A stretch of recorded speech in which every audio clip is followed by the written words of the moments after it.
ಪ್ರಿಯ ಆಸರೆಟ್ ವೀಕ್ಷಕರಿಗೆ ಸುವಾರ್ತಿಕೆ ಕಾರ್ಯಕ್ರಮಕ್ಕೆ ಸ್ವಾಗತ ಮಾಡ್ತಾ ಇದ್ದೇನೆ.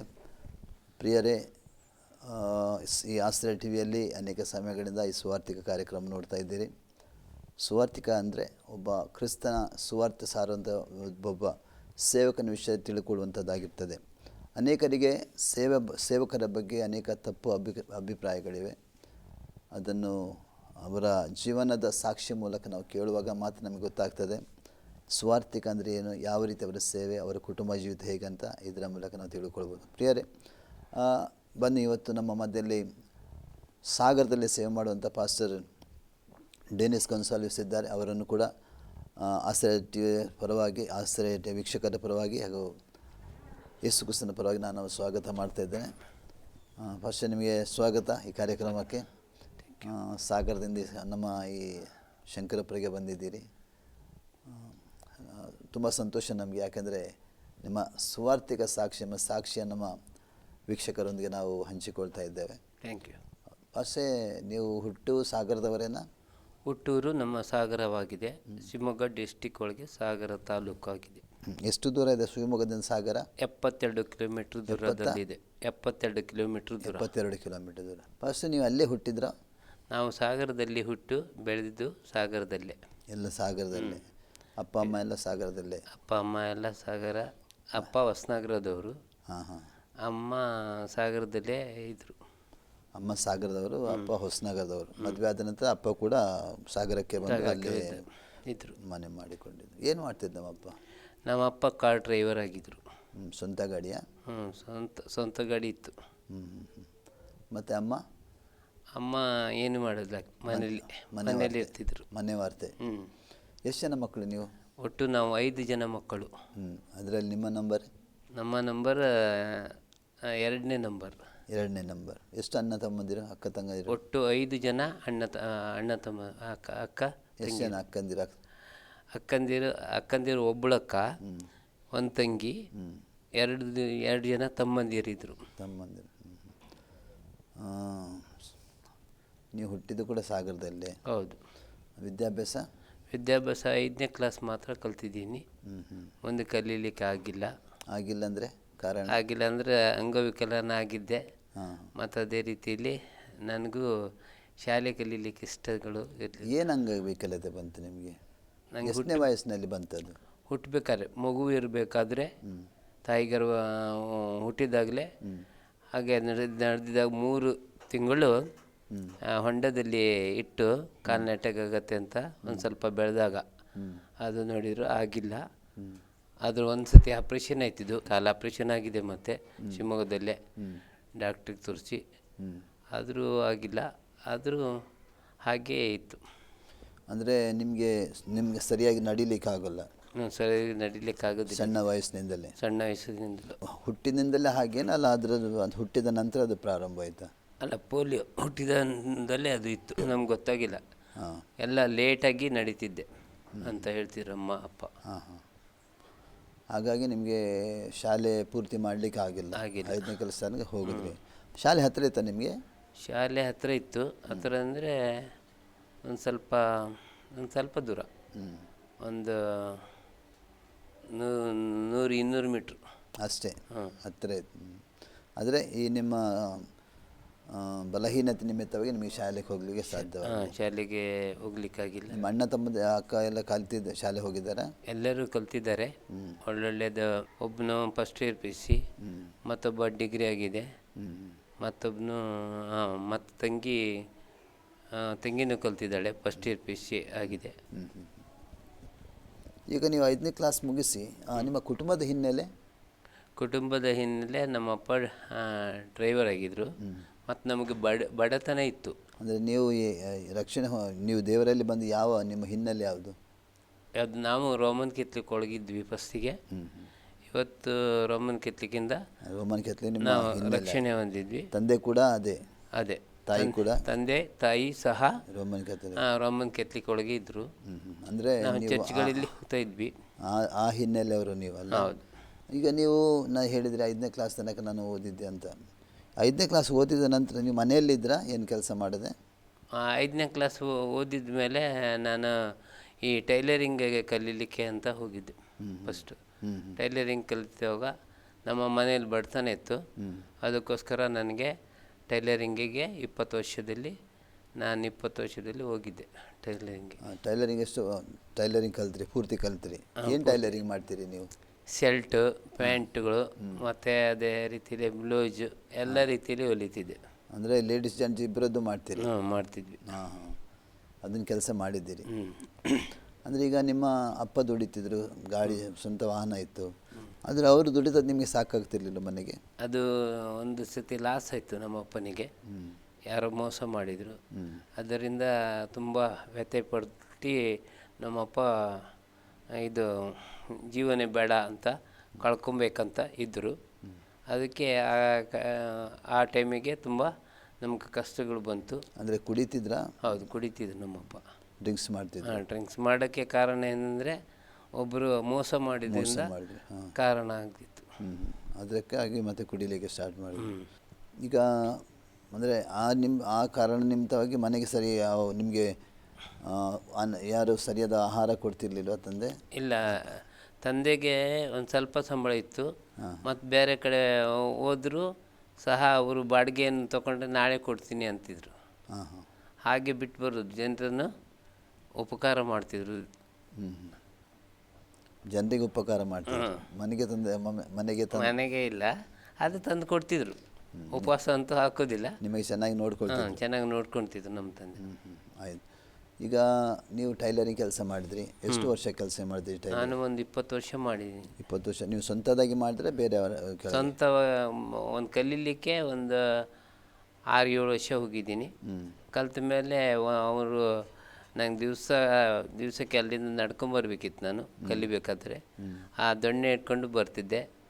ಒಬ್ಬರ ಮನೆಗೆ ಹೋಗುವಾಗ, ನಾನು ದೊಣ್ಣೆ ಇಟ್ಕೊಂಡು ಹೋಗುವಾಗ ನಿನ್ನ ಭಿಕ್ಷಕ ಕಂಡ ನಮ್ಮ ನೆಂಟ್ರ ಹತ್ರ ಹೊಲಿಗೆ ಕೆಲಸ ಕಲೀಲಿಕ್ಕೆ ಹೋಗಿದ್ದೆ.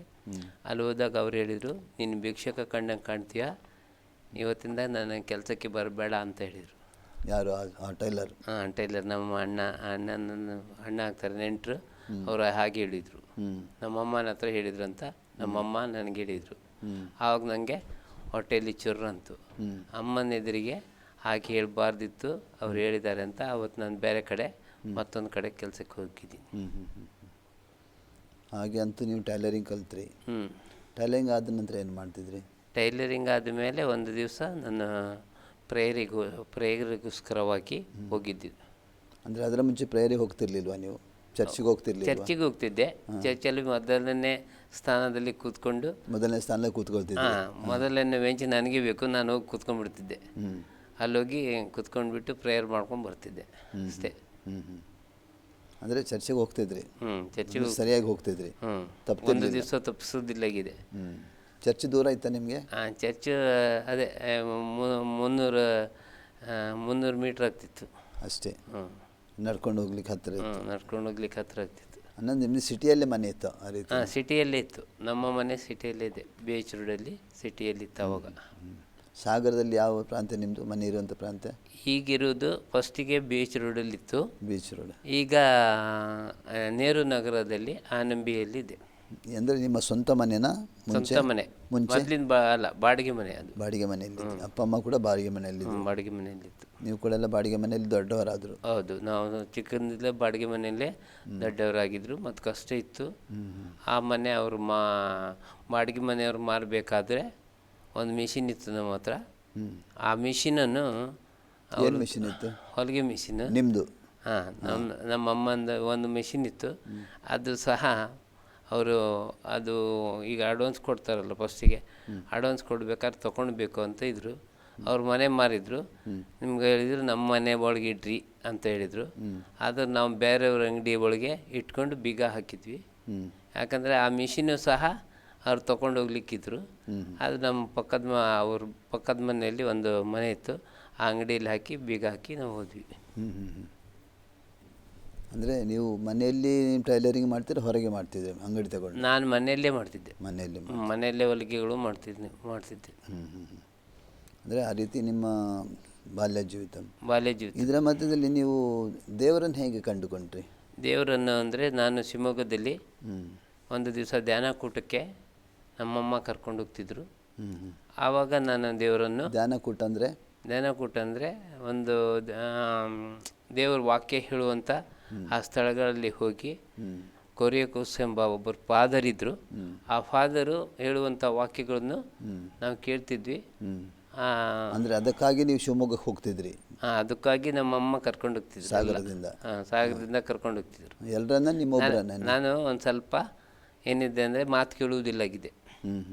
ಅದಕ್ಕೋಗಿ ನನ್ನ ಮಗ ಈ ಕಾಲುಗಳನ್ನು ಸರಿಯಾಗಲಿ, ಈ ಅಂಗವಿಕೆಲ್ಲ ಇದ್ದರೆ ಅದು ಕಾಲುಗಳು ಸರಿಯಾಗಲಿ ಅಂತ ಕರ್ಕೊಂಡೋಗಿದ್ದಾರೆ. ದೇವರೊಂದು ಅದ್ಭುತ ಮಾಡಲಿ, ದೇವರ ಅದ್ಭುತ ಮಾಡಲಿ ಅಂತ ಕರ್ಕೊಂಡೋಗಿದ್ದಾರೆ. ಅದಕ್ಕೆ ನಾನು ಹೋಗ್ತಿದ್ದೆ.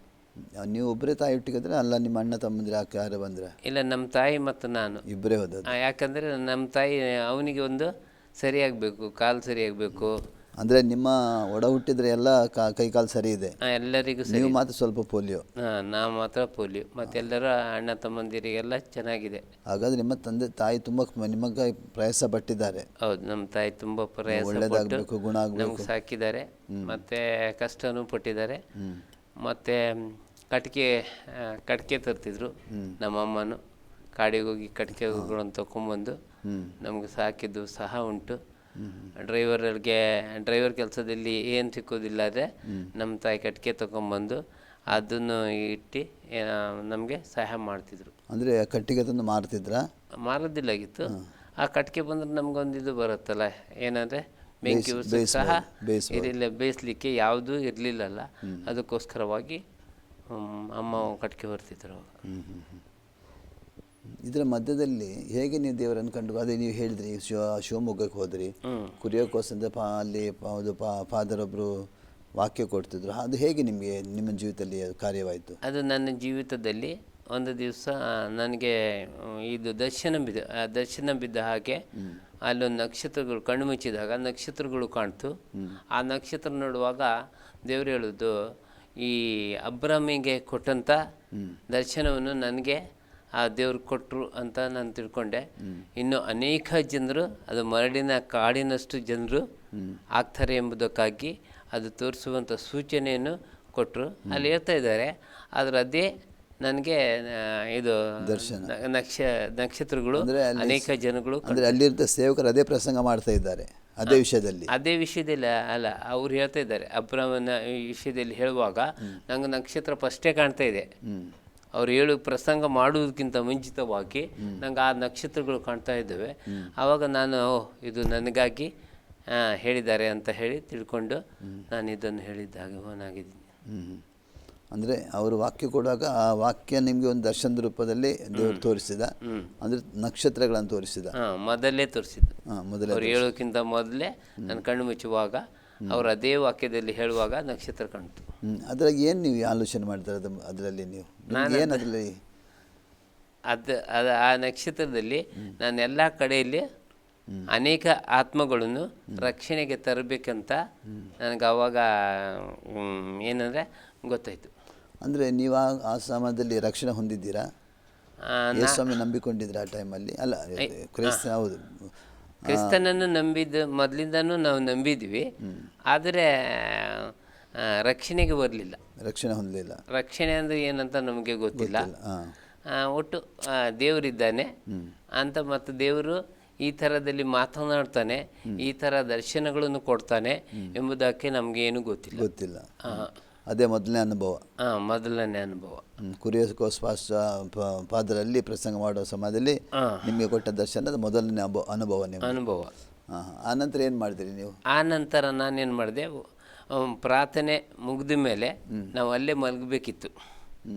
ಅಲ್ಲಿ ಮಲಗಿದಾಗ ನಮಗೇನಾಯಿತು, ಒಂದು ದರ್ಶನ ಬಿತ್ತು. ಈ ದರ್ಶನ ಅಂದರೆ ನನ್ನ ಕುತ್ತಿಗೆಗೆ ಒಂದು ಇದು ದಾರ ಕಟ್ಕೊಂಡಿದ್ದೆ, ಮತ್ತೊಂದು ಅದು ಕಟ್ಕೊಂಡಿದ್ದೆ. ಅದು ಕಳಚಿ ಬಿದ್ದಿತ್ತು. ಕಳಚಿ ಬಿದ್ದುವಾಗ ನಾನು ಮತ್ತೊಂದು ಸತಿ ಕಟ್ಕೊಂಡೆ. ಮತ್ತು ಅದೇ ರೀತಿಯಲ್ಲಿ 2 ಸರಿ ಹಾಗೆ ಆಯಿತು, ಕಳಚಿ ಬಿತ್ತು. ನಾನು ಕಟ್ಟಿದ್ದೆಲ್ಲ ನನ್ನ ಇದ್ರ ಮೇಲೆ ಯಾವುದೂ ನಿಲ್ಲೋದಿಲ್ಲಾಗಿತ್ತು. ಅದಕ್ಕೋಸ್ಕರವಾಗಿ ನೋಡಿದೆ, ಇದು ಎಂಥ ಶಕ್ತಿ ಇರ್ಬೋದು, ಯೇಸು ಸ್ವಾಮಿದು ಎಂಥ ಶಕ್ತಿ ಇರ್ಬೋದು ಅಂತ ಹೇಳಿ ನಾನು ತಿಳ್ಕೊಂಡಿದ್ದು ಆ ಸಮಯದಲ್ಲಿ. ಮತ್ತು ನೀವು ಯೇಸು ಸ್ವಾಮಿನ ಸ್ವೀಕಾರ ಮಾಡಿದಿರಿ. ಆವಾಗ ಯೇಸು ಸ್ವಾಮಿಯನ್ನು ಸ್ವೀಕಾರ ಒಂದೇ ಪ್ರಾರ್ಥನಾ ಕೂಟದಲ್ಲಿ ಯೇಸು ಸ್ವಾಮಿನ ಸ್ವೀಕಾರ ಮಾಡ್ತಾರೆ ನೀವು? ಒಂದೇ ಫಸ್ಟಿಗೆ ಅದು ಸ್ವೀಕಾರ ಮಾಡಿದ್ದು. ಕಡೆಗೆ ನಾನು ಕೈ ಎತ್ತಿದೆ ನಿನ್ನ ಸೇವೆ ಮಾಡಲಿಕ್ಕೆ. ಅಲ್ಲಿ ಪಾಸ್ಟ್ಗೆ ಯಾರ್ಯಾರು ಎಲ್ಲ ಸೇವೆ ಮಾಡಬೇಕು ಅಂತ ಕೇಳುವಾಗ ನಾನು ಸಹ ಕೈ ಎತ್ತಿದ್ದೀನಿ. ಆ ಕೈ ಎತ್ತುವಾಗ ಅದು ಸೀದಾ ಮನೆಗೆ ಬಂದೆ. 3-4 ದಿವಸದಲ್ಲಿ ಬರುವಾಗ ನಂಗೆ ಹೇಳ್ಲಿಕ್ಕಾಗಲ್ಲ, ಕೂರ್ಲಿಕ್ಕಾಗಲ್ಲ, ಅಷ್ಟು ನೋವುಗಳು ಬಂತು ಬೆನ್ನಿಗೆ. ಯಾಕಂದರೆ ನಾನು ಟೈಲರಿಂಗ್ ಮಾಡಲಿಕ್ಕೆ ಕೂತಿದ್ರೆ ಹೊಲಿಲಿಕ್ಕೆ ಆಗ್ತಾಯಿಲ್ಲ. ಅದಕ್ಕೆ ನಾನೇನು ಮಾಡಿದೆ, ದೇವರಿಗೆ ಮಾತು ಕೊಟ್ಟಿದ್ನಲ್ಲ, ಆ ದೇವರಿಗೆ ಮಾತು ಕೊಟ್ಟ ಮೇಲೆ ಅದನ್ನು ಮಾಡಬೇಕಂತ ನಾನು ಮನೆಗಳಿಗೆ. ಅಂದರೆ ನೀವು ಟೈಲರ್ ಕೆಲಸ ಮಾಡ್ತಾನೆ ನಾವು ಸೇವೆ ಮಾಡ್ತಾನೆ ಅಂತ ಆಲೋಚನೆ ಮಾಡಿದ ಅಲ್ಲ, ಟೈಲರ್ ಕೆಲಸ ಬಿಟ್ಟು ಸೇವೆ ಮಾಡ್ತಾನೆ ನೀವು ಅನ್ನಿಸಿಗೆತ್ತಾ? ನಾನು ಹೇಳಿದ್ದು ಇದು ಏನಂದರೆ, ಟೈಲರ್ ಕೆಲಸ ಮಾಡ್ತಾ ಇದ್ದೀನಲ್ಲ, ಆಗ ನಿನ್ನ ಸೇವೆಗೆ ಬರ್ತೀನಿ ಸ್ವಾಮಿ ಅಂತ ಹೇಳಿದ್ದೆ. ಅದು ಮಾತು ನೆರವೇರ್ತು. ದೇವ್ರು ಬಿಡಲಿಲ್ಲ ನನ್ನನ್ನು. ಆ ರೋಗ ಕೊಟ್ಟ. 1 ತಿಂಗಳು ನಾನು ಹುಷಾರಿಲ್ದಂಗೆ ಬಿದ್ದಿದ್ದೀನಿ ಮನೆಯಲ್ಲಿ. ಆವಾಗ ನನಗೆ ಯಾರೂ ಸಹ ನನ್ನನ್ನು ನೋಡಲಿಲ್ಲ. ನನ್ನನ್ನು ಒಂದು ಕೆಮ್ಮು ಬಂತು. ನಾನು ಕೆಮ್ಮು ಬರುವಾಗ ಏನು ಮಾಡಿದೆ, ಸೀದಾ ಹೋಗಿ ಡಾಕ್ಟ್ರ್ ಹತ್ರ ಔಷಧಿ ತೊಗೊಬೇಕು ಅಂತ ಹೇಳಿದರೆ, ಪೇಷಂಟ್ TB ಕಾಯಿಲೆಯ ಪೇಷಂಟ್ ಇರುವಂಥ ಆ ಸ್ಥಳಕ್ಕೆ ಹೋಗಿ ಅಲ್ಲಿ ಕೆಮ್ಮಿನ ಮಾತ್ರೆ ತೊಗೊಂಡು ತಿಂದೆ. ಇನ್ನೂ ಜಾಸ್ತಿ ಆಗಿಬಿಡ್ತು. ಆವಾಗ ಏನು ಮಾಡಿದ್ರು ಅದು ಹೋಗಿಲ್ಲ. ಮತ್ತು ಅದೇ ಟೈಮಿಗೆ ನನ್ನ ತಂಗಿಯ ಮದುವೆ ಇತ್ತು. ಮದುವೆಗೆ 10,000 ರೂಪಾಯಿ ಕೂಡಿಸಿಟ್ಟಿದ್ದಾರೆ. 10,000 ರೂಪಾಯಿ ಕೂಡಿಸಿಟ್ಟಿದ್ರು ನನಗೆ ₹1 ಸಿಗ್ತಾಯಿಲ್ಲ. ನಾನು ಮದುವೆ ಸಮಯದಲ್ಲಿ ನನ್ನ ತಂಗಿಗೆ ಕೊಡಬೇಕು. ಆದರೆ ಕೂಡಿಸಿಟ್ಟದ್ದು ಯಾರು? ಅವರು 10,000 ರೂಪಾಯಿ ಇಟ್ಟಿದ್ದಾರೆ ಟ್ರಂಕ್ ಒಳಗೆ ಮನೆಯಲ್ಲಿ. 10,000 ರೂಪಾಯಿ ಇಟ್ಟರು ಅದು ನಂಗೆ ಸಿಗ್ತಾಯಿಲ್ಲ. ಯಾರೂ ಕೊಡ್ತಾಯಿಲ್ಲ ಆ ಟೈಮಿಗೆ. ನನ್ನ ಟೈಮಿಗೆ ಏನಾಗಿದೆ ಅದು ಸಿಗ್ತಾಯಿಲ್ಲ. ಆದರೆ ನಾನು ಕಡೆಗೆ ಒಬ್ಬರ ಹತ್ರ ನಾನು ಹೊಲಿದಿದ್ದು ₹150 ಬಟ್ಟೆ ದುಡ್ಡು ಕೊಡ್ಲಿಕ್ಕೆ ಹೇಳಿದರೆ ಅವನು ಕೊಡ್ತಾಯಿಲ್ಲ. ಯಾಕಂದರೆ ಕ್ರಿಸ್ತನಲ್ಲಿ ನಾನು ಒಂದು ಮಾತು ಕೊಟ್ಟಿದ್ದೀನಲ್ಲ, ಆ ಮಾತು ಕೊಟ್ಟಿದ್ದಕ್ಕೆ ಹಾಗಾಗಿದೆ.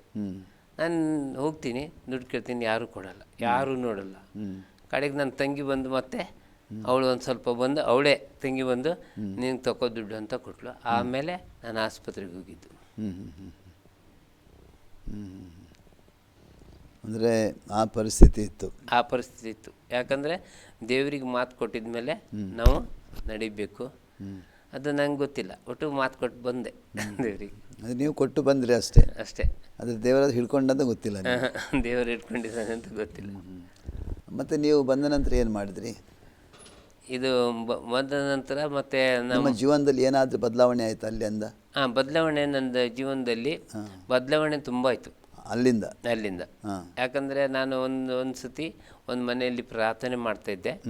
ಆ ಪ್ರಾರ್ಥನೆ ಮಾಡುವಾಗ ದೇವರು ಒಂದು ದರ್ಶನವನ್ನು ಕೊಟ್ಟು, ಆ ಮಾಟ ಮಂತ್ರದ ಶಕ್ತಿಗಳಲ್ಲಿ ಇರುವಂಥ ಮನೆ ಒಳಗೆ ಇದೆ ಅಂತ ಅದು ನುಡಿದ್ರು. ಆಮೇಲೆ ಆ ಮನೆಯವರು ನಮ್ಮ ಕೇರಿಯವರೆಲ್ಲ ನನ್ನ ಮೇಲೆ ಎಗನಿಷ್ಟಾಗಿ ನಮ್ಮ ಮನೆ ಒಳಗೆ ಬಂದರು. ನೀನು ದೇವ್ರ ಮಗನ, ನೀನು ಹೇಳೋಕ್ಕೆ ನೀನು ಕರೆಕ್ಟಾಗಿ ಹೇಳ್ತಾ ಇದ್ದಿಲ್ಲ, ನಿನ್ನ ಮೇಲೆ ಸೈತಾನ್ ಬಂದಿದೆ ಅಂತ ಹೇಳಿದರು. ಆಗ ನಾನು ಹೇಳಿದೆ, ಸೈತಾನ್ ಬರಲಿಲ್ಲ, ದೇವರು ನನಗೆ ತಿಳಿಸ್ಕೊಟ್ಟಿದ್ದ ಆ ಮಾಟ ಮಂತ್ರದ ಶಕ್ತಿಗಳು ತಿಳಿಸ್ಕೊಟ್ಟಿದ್ದು ಅವ್ರು ತೆಗೆದು ಬಾವಿಗೆ ಹಾಕಿದ್ದಾರೆ. ಆ ಒಂದು ಇದರಲ್ಲಿ ಮಾಡಿ ಇಟ್ಟಿದ್ರು. ಅದನ್ನು ಬಾವಿಗೆ ಹಾಕಿ ಅದು ಅದರಿಂದ ಶಕ್ತಿ ಕಡಿಬಾರ್ದಂತ ಅವ್ರು ಬಾವಿಯೊಳಗೆ ಹಾಕಿಟ್ಟಿದ್ದಾರೆ. ಅದು ಗೊತ್ತಾಯಿತು. ಮಾರನೇ ದಿವಸ ನಾನು ಮಲ್ಕೊಂಡಿದ್ದೆ. ಮಲಗುವಾಗ ದೇವ್ರು ಹೇಳ್ತಾನೆ, ಅವರು ಆ ಬುಟ್ಟಿಯಿಂದ ತೆಗಿತಾ ಇದ್ದಾರೆ. ಅದು ತೆಗೆದು ಆ ಮಾಟ ಮಂತ್ರ ಮಾಡಿದ್ದು ಅದನ್ನು ತೆಗೆದು ನನ್ನ ಬಾವಿಯಿಂದ ತೆಗಿತಾ ಇದ್ದಾರೆ. ನನ್ನ ಕನಸು ಬೀಳ್ತಾ ಇದೆ. ಅದನ್ನು ನಾನು ಹೇಳಿದೆ, ಅಮ್ಮ ನೀನು ಜಗಳ ಆಡಬೇಡ, ಹಾಗೇ ಆಗ್ತಾಯಿದೆ. ಅಲ್ಲಿ ಅವ್ರ ಮನೆಗೆ ಪಕ್ಕದ ಮನೆಗೆ ಹುಡುಗ ಬರ್ತಾನೆ, ಅವನ ಹತ್ರ ಕೇಳು ಅಂತ ಹೇಳಿದೆ. ಆವಾಗ ಕೇಳಿದಾಗ ಹಂಗೆ ಆಗಿತ್ತು. ಬಾವಿಯಿಂದ ಎಳೆದು ತೆಗಿತಾ ಇದ್ದಾರೆ ಆ ಮಾಟ ಮಂತ್ರದ ಶಕ್ತಿಗಳು. ಆಮೇಲೆ ನಮ್ಮ ಮನೆಗೆ ಬಂದು ಜಗಳಕ್ಕೆ ಬಂತದ್ದು. ನನಗೆ ಆ ಸಮಯದಲ್ಲಿ ಬೈಬಲ್ ಏನೂ ಓದಿಲ್ಲ. ಅಯ್ಯೋ ಹೀಗಾಯ್ತಲ್ಲ, ಏನು ಮಾಡೋದು ಅಂತ ಒಬ್ಬರ ಹತ್ರ ಹೇಳಿದೆ. ಪವಿತ್ರಾತ್ಮನೂ ಇದ್ದಾನ, ದೇವರಾತ್ಮನೂ ಇದ್ದಾನ, ನನಗೆ ಗೊತ್ತಿಲ್ಲ. ಈ ಥರ ಎಲ್ಲ ಆಗತ್ತಾ? ಬೆಳಕು ಒಂದೇ ಸತಿ ಬೆಳಕು ಬಂದಂಗಾಯ್ತು. ನನಗೆ ಶಾಕ್ ಹೊಡೆದಂಗಾಯ್ತು. ಅದು ಎಲ್ಲ ಇದ್ದಾನ ಅಂತ ನಾನು ಕೇಳಿದ್ದು. ಆಮೇಲೆ ಅವನು ಹೇಳ್ದ, ಪವಿತ್ರ ಆತ್ಮನು ನಿಮ್ಮ ಮೇಲೆ ಬರುವಾಗ ಆ ದೇವರ ಶಕ್ತಿ ಬೆಳಕಾಗಿ ಬರ್ತದೆ ಅಂತ ಹೇಳ್ದ. ಆ ರೀತಿ ನೀವು ರಕ್ಷಣೆಗೆ ಬಂದಿದ್ದು. ಅಂದರೆ ನೀವು ಆ ವಾಕ್ಯ ಅಲ್ಲಿ ಶಿವಮೊಗ್ಗದಲ್ಲಿ ಕುರಿಯೋಕೋಸ್ ಪಾದರ ಹತ್ರ ಅಲ್ಲಿ ಹೋಗಿ ಧ್ಯಾನಕೂಟದಲ್ಲಿ ಪಾಲ್ಗೊಳ್ಳುವಾಗ ದೇವರಲ್ಲಿ ನಿಮ್ಮ ಜೊತೆಲಿ ಕಾರ್ಯ ಮಾಡಿದ. ಹೌದು, ಕಾರ್ಯಗಳು ಮಾಡಿ. ಅದರ ನಂತರ ನೀವು ಎಸ್ ಸ್ವಾಮಿಯನ್ನು ಕೈ ಎತ್ತಿದ್ರಲ್ಲ. ನಂತರ ನಿಮ್ಮ ಜೀವಿತದಲ್ಲಿ ದೇವರು ಅನೇಕ ಅದ್ಭುತಗಳನ್ನು ಮಾಡಿದ್ದಾರೆ. ಮೊದಲು ಆವಾಗ ನಡಿಲಿಕ್ಕಾಗೋದಿಲ್ಲಾಗಿತ್ತು, ತುಂಬ ಅಂಗವಿಕಲತೆ ಇತ್ತು, ನಡಿಲಿಕ್ಕಾಗೋದಿಲ್ಲಾಗಿತ್ತು. ಆವಾಗ ಎಲ್ಲೆಲ್ಲೋ ಹೋಗಿ ಕರಪತ್ರಗಳನ್ನು ತೋರಿಸಿ ದೇವ್ರ ಕಡೆ ಜನರಿಗೆ ನೀವು ಮನೆ ಹೋಗಿ ಕರಪತ್ರ ಹಂಚುತ್ತಿದ್ರಿ. ಎಲ್ಲ ಕಡೆ ನಮ್ಮ ಕೇರಿಯಲ್ಲಿ ಒಬ್ಬರಿಗೂ ಬಿಡೋದಿಲ್ಲ. ನಮ್ಮ ಮನೆಗೆ ಬಂದವರಿಗೆ ಎಲ್ಲರಿಗೂ ಹೇಳ್ಬೇಕು ನನಗೆ. ನನಗೆ ಒಳ್ಳೇದು ಮಾಡಿದ್ದಾರೆ. ನನ್ನಂಥ ಅಂಗವಿಕಲರು ಎಷ್ಟೋ ಜನ ಇವತ್ತು ಲೋಕದಲ್ಲಿದ್ದಾರೆ. ಅವರಿಗೂ ಸಹ ಇದು ಹೇಳಬೇಕಂತ ನನಗೆ ಒಂದು ಕಡೆ ಆಸೆ. ಅದರದ್ದು ಹೇಳಲಿಕ್ಕಾಗಲ್ಲ, ಹೇಗೆ ಹೋಗೋದು. ಆದರೆ ಹೇಳ್ತಿದ್ದೆ ನಾನು, ಯಾರಿಗೂ ಬಿಡೋದಿಲ್ಲ. ಎಲ್ಲರೂ ಈಗ ಅಂಗವಿಕಲರಾಗಿದ್ದವರು ಎಷ್ಟೋ ಜನ ಮಾನವ ಬುದ್ಧಿಯಾಗಿ ಮನೆ ಕೂತ್ಕೊಂಡಿರ್ತಾರೆ. ಅವ್ರಿಗೆ ಯಾರು ತಿಳಿಸೋರು ಎಂಬುದಕ್ಕಾಗಿ ಪ್ರಾರ್ಥನೆ ಮಾಡ್ತಿದ್ದೆ. ಅಂದರೆ ಸಾಧಾರಣ ಎಷ್ಟನೇ ವಯಸ್ಸಿನಲ್ಲಿ ನೀವು ರಕ್ಷಣೆ ಹೊಂದಿದ್ರಿ? ರಕ್ಷಣೆ ಹೊಂದಿದ್ದು 96ನೇ ಇಸ್ವಿ ಒಳಗೆ. ನಾನು 92ರಲ್ಲಿ ರಕ್ಷಣೆ ಹೊಂದಿದ್ದೀನಿ. 96ರಲ್ಲಿ ರಕ್ಷಣೆ ಹೊಂದಿದ್ದು. ದೀಕ್ಷಾಸ್ನಾನೂ ಆಗಿದೆ. 92ರಲ್ಲಿ ಪ್ರೇಯರಿಗೆಲ್ಲ ಹೋಗ್ತಿದ್ದೆ ನಾನು. 97 ದೀಕ್ಷಾಸ್ನಾನ ಮಾಡಿಕೊಂಡು ರಕ್ಷಣೆ 96ರಲ್ಲಿ. ಅಂದರೆ ನೀವು ಆ ಪರಿಸ್ಥಿತಿಯಲ್ಲೂ ಕೂಡ ಮನೆಗೆ ಹೋಗಿ ಟ್ರ್ಯಾಕ್ಸ್ ಕೊಟ್ಟು ಸುವಾರ್ತೆ ಸಾರ್ತಿದ್ವಿ. ಮತ್ತು ನಮ್ಗೆ ಕರೀತಿದ್ರು, ಈ ಅದ್ಭುತ ಆದರೆ ನಮ್ಮನೆಗೂ ಬರ್ರಿ, ಏನಾದರೂ ಮಾಟ ಮಂತ್ರದ ಶಕ್ತಿ ಇದ್ದರೆ ಅದು ತೆಗಿಲಿಕ್ಕೆ ನಿಮ್ಮ ಹತ್ರ ಆಗತ್ತಂತ ನಾವು ಪ್ರಾರ್ಥನೆ ಮಾಡ್ತಿದ್ವಿ. ಅದು ಹೋಗ್ತಿತ್ತು. ಅಂದರೆ ಆ ರೀತಿ ದೇವರು ನಿಮ್ಮನ್ನು ಉಪಯೋಗ ಮಾಡಿದ್ದಾನೆ. ನೀವೀಗ ರಕ್ಷಣೆ ಬಂದಿರಲ್ಲ, ಅಲ್ಲಿಗೆ ದೇವರ ವಾಕ್ಯ ಕೇಳಿದ್ರಿ, ನೀವು ಸೇವೆಗೆ ಒಪ್ಪಿಸಿಕೊಟ್ರಿ. ಒಂದು ತಿರುಗಿ ನಿಮ್ಮ ಮನೆಗೆ ಬರುವಾಗ ನಿಮಗೆ ನಿಮ್ಮ ತಾಯಿ ಆಗಲಿ ಯಾರು ನಿಮ್ಮ ಮನೆ ಅಣ್ಣ ತಕ್ಕ ಆಗಲಿ ಯಾರಿಗೇನು ಸಮಸ್ಯೆ ಮಾಡಲಿಲ್ಲ. ಮತ್ತು ಆಮೇಲೆ ನಾನು ಇದಕ್ಕೆ ಹೋಗಿದ್ದೆ, ಬೈಬಲ್ ಕಾಲೇಜಿಗೆ ಹೋಗಿದ್ದೆ. ಒಂದು ವರ್ಷ ಕಲೀಲಿಕ್ಕೆ. 1 ವರ್ಷ ಬೈಬಲ್ ಕಾಲೇಜ್ ಕಲ್ತಿದ್ದೆ. ಎಡಪದ ಮಂಗಳೂರಿನಲ್ಲಿ.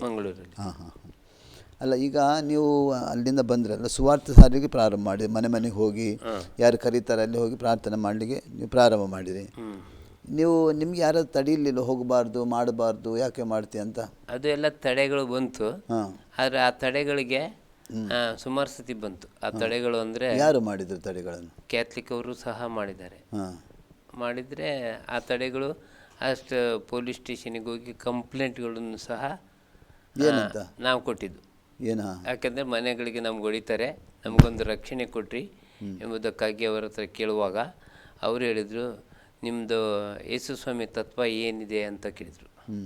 ಆವಾಗ ನಾನು ಹೇಳಿದೆ, ಯೇಸು ಸ್ವಾಮಿ ತತ್ವ ಒಬ್ಬರನ್ನು ಒಬ್ಬರು ಪ್ರೀತಿಸಬೇಕು, ಋಣವೇ ಹೊರತು ಮತ್ತು ಯಾವುದೂ ಇಲ್ಲ. ಒಬ್ಬರನ್ನು ಒಬ್ಬರು ಪ್ರೀತಿಸುವುದು, ಮತ್ತು ಅದೇ ರೀತಿಯಲ್ಲಿ ಅವರನ್ನು ಹೊಡಿಬೇಡ್ರಿ, ಅವರನ್ನು ಗದರಿಸಿರಿ, ನಮ್ಗೆ ಅಧಿಕಾರಕ್ಕೆ ಹೇಳಬೇಕು ಅಂತ ನಮ್ಮ ಸತ್ಯವೇದದಲ್ಲಿ ಬರೆದಿದೆ ಅಂತ ಹೇಳಿ ಅವರಿಗೆ ಹೇಳಿದಾಗ ಅವರು ಎಲ್ಲರನ್ನು ಕರೆಸಿ ಗದರಿಸಿದರು. ಅದರ ನಂತರ ನಿಮಗೆ ಸಮಸ್ಯೆ ಇಲ್ಲ? ಅದರ ನಂತರ ಮತ್ತು ಸಮಸ್ಯೆಗಳು ಯಾವತ್ತೂ ಇರ್ತವೆ, ಬರ್ತಾ ಹೋಗ್ತಾ ಇರ್ತವೆ. ಅವು ಹೇಳಲಿಕ್ಕೆ ಆಗೋದಿಲ್ಲ, ಆದರೆ ಪುಟ್ಟ ಆಗ್ತಾ ಇರ್ತವೆ. ಈಗ ನೀವು ರೋಮನ್ ಕ್ಯಾಥಲಿಕ್ ಚರ್ಚ್ಗೆ ಹೋಗ್ತಾಯಿದ್ರಿ, ಅಲ್ಲಿಂದ ನಿಮಗೇನು ನಿಮ್ಮ ಸೇವೆಗೆ ಏನಂದ್ರೆ ತಡೆ ಬಂದಿಲ್ವಾ? ತಡೆ ಬಂತು. ಆ ರೋಮನ್ ಕ್ಯಾಥಲಿಕ್ಕಿಂದ ಒಂದು ಸರಿ ತಡೆ ಬಂತು. ಒಂದು ಕಡೆಯಲ್ಲಿ ಪ್ರಾರ್ಥನೆ ಮಾಡಬೇಕಾದ್ರೆ 400 ಜನ ಬಂದು ನಮ್ಮನ್ನು ಅಡ್ಡ ಕಟ್ಟಿ ಹೊಡಿಬೇಕಂತ ಹೇಳಿ ಇದ್ದರು. ಆ ಸಮಯದಲ್ಲಿ ಅವರ ಒಬ್ಬರನ್ನು ತಮ್ಮ ಬರ್ತಿದ್ದ ನಮ್ಮ ಹತ್ರ, ಮತ್ತು ಅಣ್ಣ ಅದಕ್ಕೆ ದೊಡ್ಡ ಗಲಾಟೆ ಮಾಡಲಿಕ್ಕೆ ಕರ್ಕೊಂಡು ಬಂದ. ಆದರೆ ನಾನು ಅವನ ಮೇಲೆ ಕಂಪ್ಲೇಂಟ್ ಕೊಡಲಿಲ್ಲ, ಬಾಕಿ ಉಳಿದವ್ರ ಮೇಲೆ ಕಂಪ್ಲೇಂಟ್ ಕೊಟ್ಟೆ. ಅವ್ರು ಹೇಳಿದ್ರು, ನನ್ನ ಮೇಲೆ ಕಂಪ್ಲೇಂಟ್ ಕೊಟ್ಟರು ಒಳ್ಳೇದಿತ್ತು, ಆದರೆ ಅವ್ರ ಮೇಲೆ ಯಾಕೆ ಕಂಪ್ಲೇಂಟ್ ಕೊಟ್ಟಿಯಾ ಅಂತ ಕೇಳಿದರು. ನಿನ್ನ ಹೆಸರು ಇಲ್ಲಲ್ಲ ನೋಡು, ನೀವೇ ಒಂದೇ ಅಂತ ಹೇಳಿದರು. ನಾನು ಅದಕ್ಕೆ ಹೇಳಿದೆ, ಅದಕ್ಕೆ ಅವರು ಹೋಗ್ಬಿಟ್ರು, ಎಲ್ಲರೂ ಫಾದರಿಗೆ ಕಂಪ್ಲೇಂಟ್ ಕೊಟ್ಟರು ಅಂತ. ನಾನು ಫಾದರಿಗೆ ಕಂಪ್ಲೇಂಟ್ ಕೊಡಲಿಲ್ಲ, ಜನರಿಗೆ ನಮ್ಮ ರಕ್ಷಣೆಗೋಸ್ಕರವಾಗಿ ನಾನು ಕಂಪ್ಲೇಂಟ್ ಕೊಟ್ಟಿದ್ದೆ. ಅಂದರೆ ಹಾಗೆ ವಿರೋಧ ಬಂತು ನಿಮಗೆ? ವಿರೋಧ ಬಂತು. ಮನೆಯಿಂದ ವಿರೋಧ? ಮನೆ ಒಂದು ಇರೋದಿಲ್ಲ, ಯಾರು ಅಣ್ಣ ತಮ್ಮ ಯಾರು ಈಗ ಮಾಡಲಿಲ್ಲ, ಅಂದರೆ ಧಾರ್ಮಿಕ ಸಭೆಯಿಂದ ಬಂದಿದೆ. ನೀವು ಈಗ ಸೇವೆ ಮಾಡುವಂಥ ಸಮಯದಲ್ಲಿ ನೀವು ಅಂದರೆ ನಿಮ್ಮ ಕಾಲಿಗೆ ಪೋಲಿಯೋ ಆಗಿದೆ, ನಿಮಗೆ ನಡಿಲಿಕ್ಕೆ ಸರಿ ಬರ್ತಾ ಇಲ್ಲ, ಆದರೂ ಕೂಡ ನೀವು ಆ ಪರಿಸ್ಥಿತಿಯಲ್ಲಿ ಹೋಗ್ತಿದ್ದೀರಾ? ಹೋಗ್ತಿದ್ದೆ, ಯಾಕಂದರೆ ನಂಗೆ ಅವಾಗ ನಡಿಲಿಕ್ಕೆ ಆಗ್ತಿತ್ತು. ನಾನು ಎಂಥ ಗುಡ್ಡಾದರೂ ಹತ್ತುತ್ತಿದ್ದೆ. ಅವಾಗ ಹತ್ತುವಂಥ ಯೌವನಸ್ಥ ಇತ್ತು. ಅವಾಗ ನಾನು 33 ವರ್ಷಕ್ಕೆ ದೀಕ್ಷಾಸ್ಥಾನ ತೆಗೆದುಕೊಂಡಿದ್ದು. ಆಮೇಲೆ ನಾನು ಹೋಗಿ ಸುವಾರ್ತೆಗಳನ್ನೆಲ್ಲ ಹೇಳಲಿಕ್ಕೆ ಅವಾಗ ತಾಕತ್ತಿತ್ತು. ಈಗ ನನಗೆ 57-59 ವರ್ಷ ಹತ್ತತ್ರ ಆಗಿದೆ. 59 ವರ್ಷ ಆಗಿದೆ. ಆದರೆ ಆ ಪರಿಸ್ಥಿತಿಯಲ್ಲೂ ಕೂಡ ನೀವು ಹೋಗಿ ಸುವಾರ್ತೆ ಸಾರ್ತಿದ್ರು, ಸಾರ್ತಿ ಜನರು ಕೇಳ್ತಿದ್ರು, ಜನರು ಸ್ವೀಕಾರ ಮಾಡ್ತಿದ್ರು. ಅಂದರೆ ಅದ್ಭುತಗಳು ಅವರು ಅದ್ಭುತ ಆಶೆಗೆ ಆಗ್ತಿದ್ರು, ಆದರೆ ದೇವರು ಕಾರ್ಯಗಳು ಮಾಡ್ತಿದ್ರು. ಈಗ ನೀವು ಸುವಾರ್ತೆ ಸಾರಿದ್ರಲ್ಲಿ ಜನರ ರಕ್ಷಣೆಗೆ ಬಂದಿದ್ದಾರೆ? ಬಂದಿದ್ದಾರೆ, ಒಂದು 40 ಜನ ನನ್ನ ಹತ್ರ ಇದ್ದಾರೆ. ನಿಮ್ಮ ಸೇವೆಯಲ್ಲಿದ್ದಾರೆ? ಸೇವೆಯಲ್ಲಿ 40. ಅಂದರೆ ನೀವು ಎಷ್ಟು ವರ್ಷ ನೀವು ಸ್ವಂತವಾಗಿ ಸೇವೆ ಮಾಡ್ತಾ ಇದ್ದೀರಿ? ನಾನು ಈಗ 5 ವರ್ಷದಿಂದ ಮಾಡ್ತಾ ಇದ್ದೀನಿ. ಅದಕ್ಕಿಂತ ಮುಂಚಿತವಾಗಿ ಇದು ಎಡಪದ ಅವರು ಅದರಲ್ಲಿ ಒಂದು ಸಂಸ್ಥೆಯಲ್ಲಿ ಸೇವೆ ಮಾಡ್ತಿದ್ದೆ ನಾನು. ಎಷ್ಟು ವರ್ಷ ಮಾಡಿದ್ದೀರಿ? ಅದು ಒಂದು 20 ವರ್ಷ ಮಾಡಿದ್ದೀನಿ. 20 ವರ್ಷ ಒಂದು ಸಭೆಯಲ್ಲಿ ಮಾಡಿದ್ದೀನಿ? 18 ವರ್ಷ 20 ವರ್ಷ ಮಾಡಿದ್ದೀನಿ. ಅಲ್ಲಿಂದ ಮತ್ತೆ ಸ್ವಂತ ಮಾಡಿದ್ದು ನಾನು. ಸ್ವಂತ ಮಾಡಿದ್ರಿ.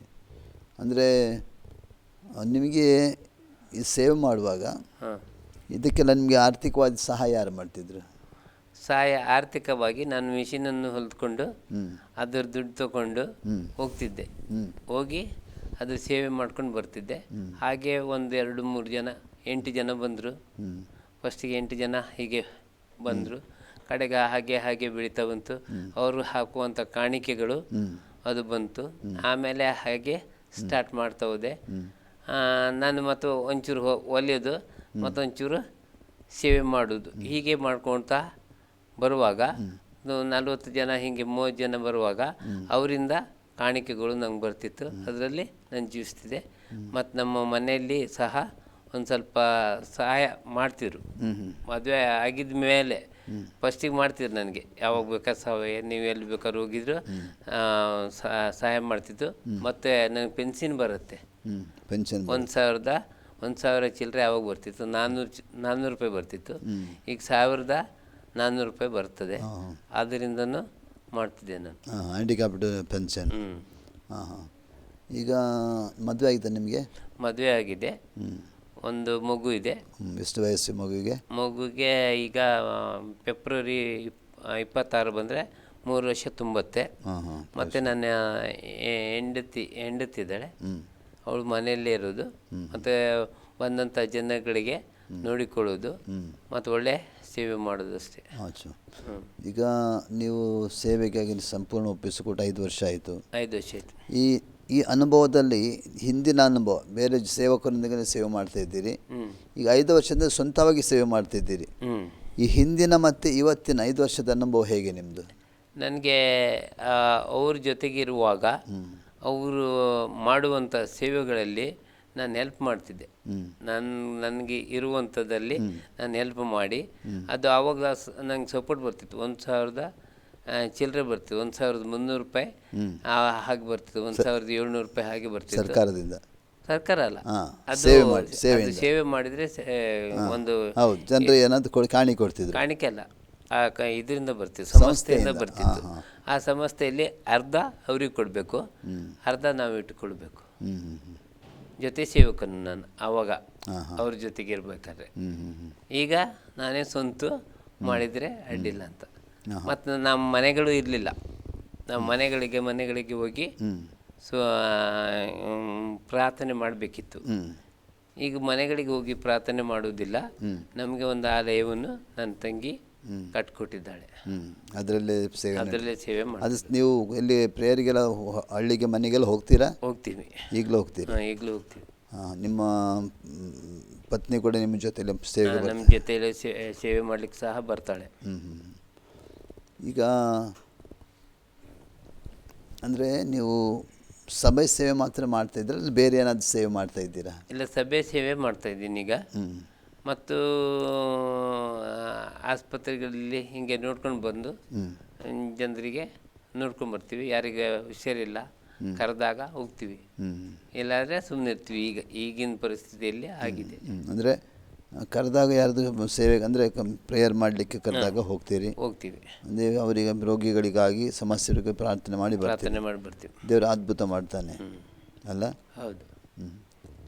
ಈಗ ನೀವೀಗ ಸ್ವಂತ ಮನೆಯಲ್ಲಿ ಇದ್ದೀರಾ ಅಲ್ಲ ಬಾಡಿಗೆ ಮನೆಯಲ್ಲಿ ಕೆಲಸ? ನಾವು ಈಗ ಸ್ವಂತ ಮನೆಯಲ್ಲಿದ್ದೀವಿ. ಈಗ ಎಷ್ಟು ವರ್ಷ ಆಯ್ತು ಸ್ವಂತ ಮನೆ ಮಾಡಿ? ಈಗ ಸ್ವಂತ ಮನೆಯಲ್ಲಿ ಮೊದಲು ಇದ್ವಿ. ಅಂದರೆ ನಿಮ್ಮ ತಂದೆ ಹಿರಿಯರ ಮನೆನಾ? ತಂದೆ ಮನೆಯಲ್ಲಿ ಇದ್ವಿ ಫಸ್ಟಿಗೆ ಇರಬೇಕಾದ್ರೆ ಇದ್ವಿ. ಮತ್ತು ಅದ್ರ ಮೇಲೆ 14ನೇ ಇಸ್ವಿ ಬರುವಕ್ಕಿಂತ ಮದುವೆ ಆಯ್ತಲ್ಲ. ಮದುವೆ ಆದಾಗ ನಮ್ಗೆ 2 ವರ್ಷ ಮಾತ್ರ ಹೊರ್ಗೆ ಹಾಕಿದ್ರು. 2 ವರ್ಷ ಮನೆಯಿಂದ. ಯಾತಕ್ಕಾಗಿ? ಮದುವೆ ಆಗಿದ್ದೀನಿ ಅಂತ. ಓಹೋ, ಮದುವೆ ಆದರೆ ಹೊರಗೆ ಹಾಕ್ಬೇಕಂತ? ಹೊರಗೆ ಹಾಕಿದ್ದೀನಿ ಅಂದರೆ ನನ್ನ ಹೆಂಡತಿ ಪಕ್ಕನೆ ಬಿಟ್ಟು ಓಡೋಗಿದ್ದೆ. ಇದು ಆಸ್ತಿಗೋಸ್ಕರವಾಗಿ ಬಂದಿದ್ದಾರೋ ಅಂತ ಏನೋ ಗೊತ್ತಿಲ್ಲ ನನಗೆ, ಯಾವುದಕ್ಕಂತ ಗೊತ್ತಿಲ್ಲ. ಅವರಿಗೆ ಅದಕ್ಕೋಸ್ಕರವಾಗಿ ಮಾಡಿದ್ದಾರೆ ಅಂತ ನಮ್ಮ ಮನಸ್ಸು ಅನ್ಸುತ್ತೆ. ಏನೋ ಗೊತ್ತಿಲ್ಲ. ನಿಮ್ಗೆ ಗೊತ್ತಿಲ್ಲ? ನಮ್ಗೆ ಗೊತ್ತಿಲ್ಲ. ಅಂದರೆ ಮದುವೆ ಅದಕ್ಕೆ ಒಂದು 2 ವರ್ಷನೇ ಮನೆಯಿಂದ ಹೊರಗೆ ಹಾಕಿದ್ರು. ಮತ್ತು ಅಲ್ಲಿ ಬರ್ಕೊಂಡ್ರು ನನ್ನ ಹತ್ರ, 2 ವರ್ಷ ನಿನ್ನ ಹೆಂಡ್ತಿಗೆ ಏನು ಇದು ಮಾಡಬಾರ್ದು ಅಂತ. ಆದರೂ ನಾನೇನಂದೆ, ಸುಮ್ಮನಾದೆ. ಆಯಿತು, ಅವ್ರ ಮಾತಿಗೆ ವಿಧೇಯನಾದೆ, ತಮ್ಮನ ಮಾತಿಗೆ ವಿಧೇಯನಾಗಿದ್ದೀನಿ ಅಷ್ಟೇ. ಅಂದರೆ 2 ವರ್ಷನೂ ಬಾಡಿಗೆ ಮನೆಯಲ್ಲಿದ್ರಿ? ಬಾಡಿಗೆ ಮನೆಗಿದ್ದು. ಬಾಡಿಗೆ ಎಲ್ಲ ಯಾರು ಕೊಡ್ತಿದ್ರು? ಅಮ್ಮ ಕೊಡ್ತಿದ್ರು, ನಮ್ಮ ತಾಯಿ. ಅಮ್ಮ ತಾಯಿ ಕೊಡ್ತಿದ್ರು? ತಾಯಿ ಕೊಡ್ತಿದ್ರು ಪಾಪ. ನಮ್ಮ ತಾಯಿ ತುಂಬ ಸಹಾಯಗಳು ಮಾಡಿದ್ದಾರೆ. ಈಗ ನೀವು ಸ್ವಂತ ಸಭೆ ಮಾಡಿದ್ದೀರಲ್ಲ, ಈ ಸ್ವಂತ ಸಭೆ ನೀವು ಮಾಡಿದ್ರ ನಂತರ ನಿಮ್ಗೆ ಯಾವುದು ಜನ ವಿರೋಧವಾಗಿದ್ದಾರೆ ಅಲ್ಲಿ ಯಾರು ಜನ ವಿರೋಧಿಗಳು ಇಲ್ಲ. ಅದು ಕೆಲವು ಸಮಯದಲ್ಲಿ ಬರುತ್ತೆ. ಕೆಲವು ಸಮಯ ಒಬ್ಬೊಬ್ಬರು ಬರ್ತಾರೆ, ವಿರೋಧ ಮಾಡ್ತಾರೆ. ಅದು ಏನು ವಿರೋಧ ಮಾಡ್ತಾರೆ? ವಿರೋಧ ಮಾಡಿಬಿಟ್ರಿ ಗಲಾಟೆ ಆಗುತ್ತೆ, ನೀವು ಕೂಗ್ತೀರಾ ನೀವು ಕೂಗ್ತೀರಾ? ನೀವು ಪ್ರೇಯರ್ ಮಾಡ್ತೀರಲ್ಲ, ಹೌದು, ಕೂಗ್ತೀರಾ? ಅಲ್ಲ, ಅವರಿಗೆ ಡಿಸ್ಟರ್ಬ್ ಆಗುತ್ತೆ ಅಂತ ಅವರೊಂದೊಂದು ಸತಿ ಮಾಡ್ತಾರೆ. ಆ ರೀತಿ ಆಗ್ತಾಯಿದೆ. ಅಂದರೆ ನಿಮ್ಗೆ ಯಾರಾದರೂ ಯಾವಾಗಲಾದರೂ ಈ ಸೇವೆ ನಿಮಿತ್ತವಾಗಿ ನಿಮ್ಮ ಮೈ ಮೇಲೆ ಯಾರಾದರೂ ಬಂದಿದ್ದಾರಾ, ಹೊಡೆದಿದ್ದಾರೆ? ಮೈ ಮೇಲೆ ಬಂದವರು ಇದ್ದಾರೆ. ಅವರೆಲ್ಲ ಏನಂದರೆ ಸತ್ತು ಹೋಗಿದ್ದಾರೆ. ಮತ್ತು ಅದೇ ರೀತಿಯಲ್ಲಿ ಹೊಡೆದವರು ಸಹ ತುಂಬ ಶಿಕ್ಷೆಗಳು ಸಹ ಆಗಿದೆ. ಅದಕ್ಕೆ ಒಬ್ಬನು ಸಹ ನಡಿಲಿಕ್ಕೆ ಆಗಲ್ಲ ಅಂಥ ಪರಿಸ್ಥಿತಿಯಲ್ಲಿ ಇವತ್ತು ಸಹ ಇದ್ದಾನೆ. ಹಾಗೆಲ್ಲ ಆಗಿದೆ. ಅಂದರೆ ಏನು ಮಾಡಿದ್ರು ನಿಮಗೆ ಅವರು ನಮ್ಗೆ ಹೊಡಿಲಿಕ್ಕೆ ಬಂದಿದ್ರು. ಮನೇಲಿ ಪ್ರೇಯರ್ ಮಾಡಬೇಕಾದ್ರೆ ಹೊಡಿಲಿಕ್ಕೆ ಬರುವಾಗ ಅದು ಮತ್ತು ಜಗಳ ಮಾಡುವಾಗ ನಾವೇನಂದಿಲ್ಲ. ಜಗಳ ಮಾಡಿದ್ದಕ್ಕೆ ಅದಕ್ಕೆ ಅವರಿಗೆ ಹಾಗಾಗಿದೆ. ಮತ್ತೊಬ್ಬರಿಗೆ ಆ ಹೊಡಿ ಬರುವಾಗ ಒಂದು ಮಗು ಇತ್ತು. ಅವ್ರ ಮನೆ ಮಗುಗೆ ಕುತ್ತಿಗೆ ಹೆಚ್ಚಿದಂಗೆ ಆಯ್ತಂತೆ. ಅದಕ್ಕೆ ಅವರು ಹೋದರು. ಮತ್ತೆಲ್ಲರೂ ನಿಮಗೆ ಹೊಡಿಲಿಕ್ಕೆ ಬಂದರು. ಅವರ ಮನೆಯಲ್ಲಿ ಅವರ ಮಗುವಿಗೆ ಹುಷಾರಾಗಲಿಲ್ಲ, ಗಂಟ್ಲು ಇಚ್ಚಿದಂಗೆ ಆಯ್ತು. ಅದೇ ಸಮಯದಲ್ಲಿ ಅವ್ರು ಹೆಂಡ್ತಿ ಓಡಿ ಬಂದು ಇದ್ರ ಸುದ್ದಿಗೆ ನೀವು ಹೋಗ್ಬೇಡ್ರಿ ಅಂತ ಹೇಳಿ ಅವರು ಹೋದರು. ಹಾಗೆ ಮತ್ತು ಅವ್ರ ಜೊತೆಗೆ ಬಂದವರು ಎಲ್ಲರಿಗೂ ಅವ್ರ ಜೊತೆ ಹೋಗಿ ಒಬ್ಬರಿಗೆ ಈಗ ಸತ್ತೋದ್ರು, ಮತ್ತೊಬ್ರಿಗೆ ಕಾಯಿಲೆ ಹುಷಾರಿಲ್ಲ. ಆ ಥರದಲ್ಲಿ ಒಂದೊಂದು ಶಿಕ್ಷೆಗಳು ಬರ್ತಾ ಹೋಯ್ತು. ಅಂದರೆ ನಿಮಗೆ ವಿರುದ್ಧವಾಗಿ ಬಂದಂಥ ಜನರು ಯಾರು ಕೂಡ ಸರಿ ಇಲ್ಲ. ಏನು ನೀವು ಶಾಪ ಏನು ಹಾಕಿದ್ದೀರಾ? ಇಲ್ಲ, ನಾನು ಶಾಪ ಹಾಕುವುದಲ್ಲ. ನಮ್ಮ ಯೇಸು ಸ್ವಾಮಿ ಶಾಪ ಹಾಕುವುದಲ್ಲ, ಒಳ್ಳೆಯದನ್ನು ಮಾಡುವನಾಗಿದ್ದಾನೆ.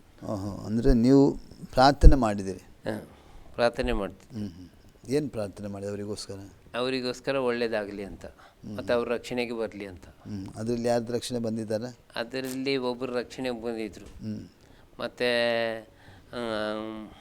ಮರ ಹತ್ತಿ ಹೋಗುವಾಗ ಒಬ್ಬರು ಬಂದು ಅಲೇಲುಯ್ಯ ಅಂದಿದ್ದು ಮರದಿಂದ ಮೇಲೆ ಬಿದ್ದಿದ್ದಾರೆ, ಅದು ಏನೂ ಆಗಿಲ್ಲ.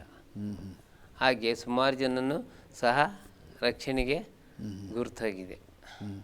ನಿಮಗೇನು ಅಂದರೆ ನೀವು ಯೌವನ ಪ್ರಾಯದಲ್ಲಿ ಹಾಂ, ಏನಾದರೂ ಕುಡಿಯುವಂಥದ್ದು ಯಾವ ಅಭ್ಯಾಸಗಳು ಇರಲಿಲ್ಲ. ಯಾವುದು ಅಭ್ಯಾಸ ಇದೆ? ನನಗೊಂದು ಅಭ್ಯಾಸಗಳು ಇರಲಿಲ್ಲ. ಹಾಂ ಹಾಂ. ಆದರೆ ನಾನು ಯಾರಾದರೂ ಹೇಳಿದರೆ ಆ ಅಭ್ಯಾಸಗಳು ಮಾಡೋದಿಲ್ಲ, ನನಗೆ ಮಾಡಲಿಕ್ಕೆ ನೀವು 1,00,000 ರೂಪಾಯಿ ಕೊಟ್ಟರೆ ನಾನು ಒಂದು ಸಿಗರೇಟ್ ಹಿಡಿತಿದ್ದೆ. ಆದರೆ ಸಾಕಾಗೋದಿಲ್ಲ, 1,00,000 ಕೊಟ್ಟರು ಅಂಥ ಕೆಟ್ಟ ಕೆಲಸನೂ ಮಾಡಬಾರ್ದು, ಬೇಕಂತಲೇ ಬಂದು ನೀನು ಹೇಳಿ ನೋಡೋಣ ಅಂತ ಹೇಳ್ತಿದ್ರು. ಆದ್ರೆ ನಾನು 1,00,000 ರೂಪಾಯಿ ನೀನು ಕೊಟ್ಟರೆ ಮಾಡ್ಬೋದು. ಆವಾಗ ನನಗೆ ದೇವ್ರ ವಾಕ್ಯ ಗೊತ್ತಿಲ್ಲಾಗಿತ್ತು. 1,00,000 ಇಟ್ಟರೆ ನಾನು ಎಳಿತೀನಿ, ಅದಕ್ಕೆ ಸಾಕಾಗೋದಿಲ್ಲ ಅಂತಿದ್ದೆ. ಆದರೆ ಈಗ ಅವುಗಳೆಲ್ಲ ಎಳಿಬಾರ್ದು ಅಂತ ಗೊತ್ತಿದೆ. ಮೊದಲಿಂದನೂ ನಾನು ಆ ಕೆಲಸವನ್ನು ಮಾಡಲಿಲ್ಲ. ಹಾಗಾದರೆ ನೀವು ಏನೇನು ಸೇವೆ ಮಾಡ್ತಾಯಿದ್ದೀರಿ ಇವಾಗ? ಈಗ ನಾನು ಸೇವೆ ಮಾಡೋದು ಮನೆ ಮನೆಗಳಿಗೆ ಹೋಗಿ ಸುವಾರ್ತೆಗಳನ್ನ ಈಗಲೂ ಮಾಡ್ತೀರಿ? ಈಗಲೇ ಮಾಡ್ತೀನಿ. ಮತ್ತು ನನಗೆ ಹೋಗೋಕ್ಕಾಗಲ್ಲ, ಯಾರ್ದಾದ್ರೂ ಒಂದು ಬೈಕ್ ತೊಗೊಂಡು ಹೋಗ್ತೀನಿ, ಅಲ್ಲಿ ಸುವಾರ್ತೆಗಳು ಸಾರ್ತೀನಿ. ಮತ್ತು ಫೋನ್ ಕಾಲ್ಗಳಿಗೆ ಸಹ ಪ್ರೇಯರ್ ಮಾಡ್ತೀನಿ. ಅದು ದೇವ್ರ ಗುಣಗಳು ಮಾಡ್ತಾನೆ. ಅಂದರೆ ಅದ್ಭುತ ನಡೀತದೆ. ಅದ್ಭುತ ನಡೀತೆ, ಪ್ರಾರ್ಥನೆ ಮಾಡುವಾಗ ನಡೆಯುತ್ತೆ. ಅದಕ್ಕೋಸ್ಕರ ನಾನು ಯಾರು ಬಂದರೂ ಫೋನ್ ಮಾಡ್ತೀನಿ. ಎಷ್ಟು ಗಂಟೆ ರಾತ್ರಿ ಕೇಳಿದ್ರು ಹೋಗ್ತೀನಿ. ಅವ್ರು ಕರ್ಕೊಂಡು ಹೋಗ್ಬೇಕು. ಮತ್ತು ಗುರ್ತಗಳು ಇರಬೇಕು ನಮಗೆ. ಗುರ್ತ ಇಲ್ಲದಿದ್ರೆ ನಾವೇನು ಮಾಡೋದು? ಗುರ್ತ ಇದ್ರೆ ಹೋಗ್ತೀನಿ. ಇಲ್ಲ ಹೋಗಿ ಅವರ ಮನೆಗೆ ಪ್ರೇಯರ್ ಮಾಡಿ ಬರ್ತೀನಿ. ಏನು ಅದ್ಭುತಗಳು ನಡೀತವೆ ನಿಮ್ಮ ಸೇವೆಯಲ್ಲಿ? ನನ್ನ ಸೇವೆಯಲ್ಲಿ ಪ್ರಾರ್ಥನೆ ಮಾಡುವಾಗ ಆಸ್ಪತ್ರೆಯಲ್ಲಿ ಒಬ್ಬರು ಮಲಗಿದ್ರು, ಅವ್ರಿಗೆ ಹುಷಾರೇ ಇರಲಿಲ್ಲ, ಜೀವ ಹೋಯ್ತು. ಅದು ದೇವರು ಬದುಕಿಸಿದ್ದಾನೆ. ಒಂದು ಫೋನ್ ಕಾಲ್ ಒಳಗೆ ಬದುಕಿಸಿ ಅವ್ರ ಮನೆಗೆ ಹೋಗಿದ್ದಾರೆ. ಆ ರೀತಿಯಲ್ಲಿ ದೇವರು ತೋರಿಸಿದ್ದಾನೆ ಒಂದೊಂದು ಸತಿ. ಮತ್ತೊಂದೊಂದು ಸತಿ ಗುಣಗಳು ತೋರಿಸೋದಂದರೆ ಹುಷಾರಿರೋದಿಲ್ಲ, ಅವಾಗ ಪ್ರಾರ್ಥನೆ ಮಾಡುವಾಗ ಅವ್ರು ಎದ್ದು ಬರ್ತಾರೆ. ಆ ರೀತಿಯಲ್ಲಿ ಒಂದೊಂದು ಯಾವ ರೀತಿಯಲ್ಲಿ ಹೇಳಕ್ಕಾಗಲ್ಲ.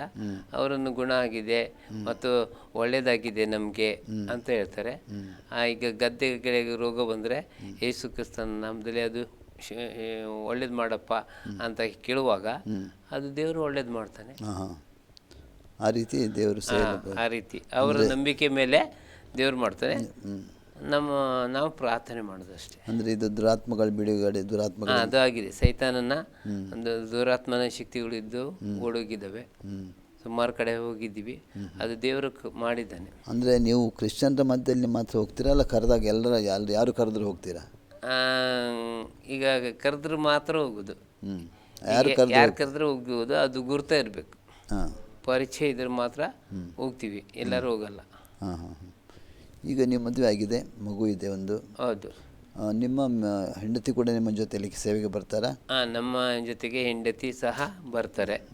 ಅವರು ಸೇವೆಗೆ ಭಾಗಿಯಾಗಿ ಕೊಡ್ತಾರೆ. ಅಂದರೆ ಈಗ ಹಳ್ಳಿಗೆಲ್ಲ ನೀವು ಸೇವೆಗೆ ಹೋಗುವ ನಿಮ್ಮ ಜೊತೆಯಲ್ಲಿ ಬರ್ತಾರೆ. ಮತ್ತು ನನಗೊಂದು ಮಗು ಹುಟ್ಟಿದೆ. ಆ ಮಗು ಹುಟ್ಟಬೇಕಾದ್ರೆ ನನಗೇನು ಹೇಳಿದ್ರು ಅಂದರೆ, ನಿನ್ನ ಹಾಗೆಯೇ ಸಹ ಆ ಮಗು ಸಹ ಹುಟ್ಟಿದ್ದೇನಾ ಅಂತ ಕೇಳಿದರು. ನನ್ನ ನೆಂಟರು ಬಂದು, ಆ ಮಗು ಏನು ನೋಡಲಿಕ್ಕೆ ಚೆಂದ ಇದೆ, ಆದರೆ ನಿನ್ನ ಹಾಗೆ ಅಂಗವಿಕಲಾಗಿ ಹುಟ್ಟಿದ್ದೇನಾ ಅಂತ ಕೇಳುವಾಗ ನಮ್ಮ ಹೆಂಡತಿಗೆ ಬೇಸರ ಆಯಿತು. ಆದರೂ ದೇವರೇನು ಮಾಡಿದರು, ನಾನು ಹೇಳಿದೆ ಅದಕ್ಕೆಲ್ಲ ಬೇಸರ ಮಾಡಬಾರ್ದು. ದೇವ್ರು ನಮ್ಗೆ ಅಂದ ಚಂದವಾಗಿ ಕೊಟ್ಟಿದ್ದಾನೆ, ಅವ್ರಿಗೆ ಗೊತ್ತಿಲ್ಲ ಈ ಲೋಕದ ಜನರು. ಮತ್ತು ಈ ಮಗುಗೆ ಹಿಂಗೆ ನೋಡುವಾಗ, ಎಲ್ಲರೂ ಹುಟ್ಟುವಾಗ ಹಿಂಗೆ ಬಂದು ನೋಡೋದು, ಈಗ ನೋಡಿ ಏನು ಮಾಡೋದು, ಹಿಂಗೆ ನೋಡೋದು, ಮಗುದ ಕಾಲು ಸರಿ ಐತಾ ಇಲ್ಲ, ಅದರ ಹಾಗೇನೆ ಆಗಿದೆ ಅಂತ. ಆದರೆ ನಮ್ಮ ದೇವರನ್ನು ನಂಬಿದ್ದವರು ಯಾವತ್ತೂ ಹಾಳು ಮಾಡೋದಿಲ್ಲ, ಆಶಾಭಂಗನೂ ಪಡಿಸೋದಿಲ್ಲ. ಆದರೆ ದೇವರನ್ನು ನಂಬಿದ್ದವರು ಎಲ್ಲರೂ ಒಳ್ಳೆಯರಾಗ್ತಾರೆ ಅಂತ ನಾನು ಹೇಳೋಕ್ಕೂ ಬಯಸುವನಾಗಿದ್ದೀನಿ. ಈಗ ಈಗ ಇಂಥ ಅದ್ಭುತಗಳು ದೇವರು ನಿಮ್ಮ ಜೀವಿತದಲ್ಲಿ ಮಾಡ್ತಾ ಇದ್ದಾನೆ. ಅನೇಕರಿಗೆ ಬಿಡುಗಡೆ ಕೊಡ್ತಾನೆ, ಆರೋಗ್ಯ ಕೊಡ್ತಾನೆ, ಸಮಾಧಾನ ಕೊಡ್ತಾನೆ, ಬೇರೆ ಬೇರೆ ರೀತಿಯಲ್ಲಿ ದೇವರು ಸೇವೆ ಮಾಡ್ತಾ ಇದ್ದಾನೆ. ಈ ಸೇವೆ ಮಾಡುವಾಗ ಊರಿನ ಜನ, ಈಗ ಸ್ವಾರ್ಥಿಗಾಗಿ ಹೋಗ್ತೀರಿ, ಊರಿಗೆಲ್ಲ ಹಳ್ಳಿಗೆಲ್ಲ ಹೋಗ್ತೀರಿ, ಊರಿನ ಜನ ನಿಮಗೆ ಏನಾದರೂ ವಿರೋಧ ಮಾಡ್ತಾರಾ? ಒಂದೊಂದು ಕಡೆ ಮಾಡಿದ್ರು ಅದು ಏನೂ ಆಗೋದಿಲ್ಲ. ಯಾಕಂದರೆ ನಾವು ಮುಂದೆ ಹೋದಾಗ ದೇವ್ರ ಹತ್ರ ಪ್ರಾರ್ಥನೆ ಮಾಡಿ ಹೋಗ್ತೀವಲ್ಲ, ಪ್ರಾರ್ಥನೆ ಮಾಡುವಾಗ ಏನಾಗೋದಿಲ್ಲ. ಮತ್ತೊಂದು ಅದ್ಭುತ ಏನಂದರೆ, ನನ್ನ ತಂಗಿಗೆ ಕ್ಯಾನ್ಸರ್ ಆಗಿದ್ದು ಸಹ ನನಗೆ ದರ್ಶನ ಮೂಲಕ ದೇವರು ತೋರಿಸ್ಕೊಟ್ಟಿದ್ದಾನೆ. ಆ ತೋರಿಸ್ಕೊಟ್ಟಿದ್ದಕ್ಕೆ ಅವಳು ಒಂದು ಆಲಯವನ್ನು ನನಗೆ ಕಟ್ಟಿಕೊಟ್ಟಿದ್ದಾಳೆ.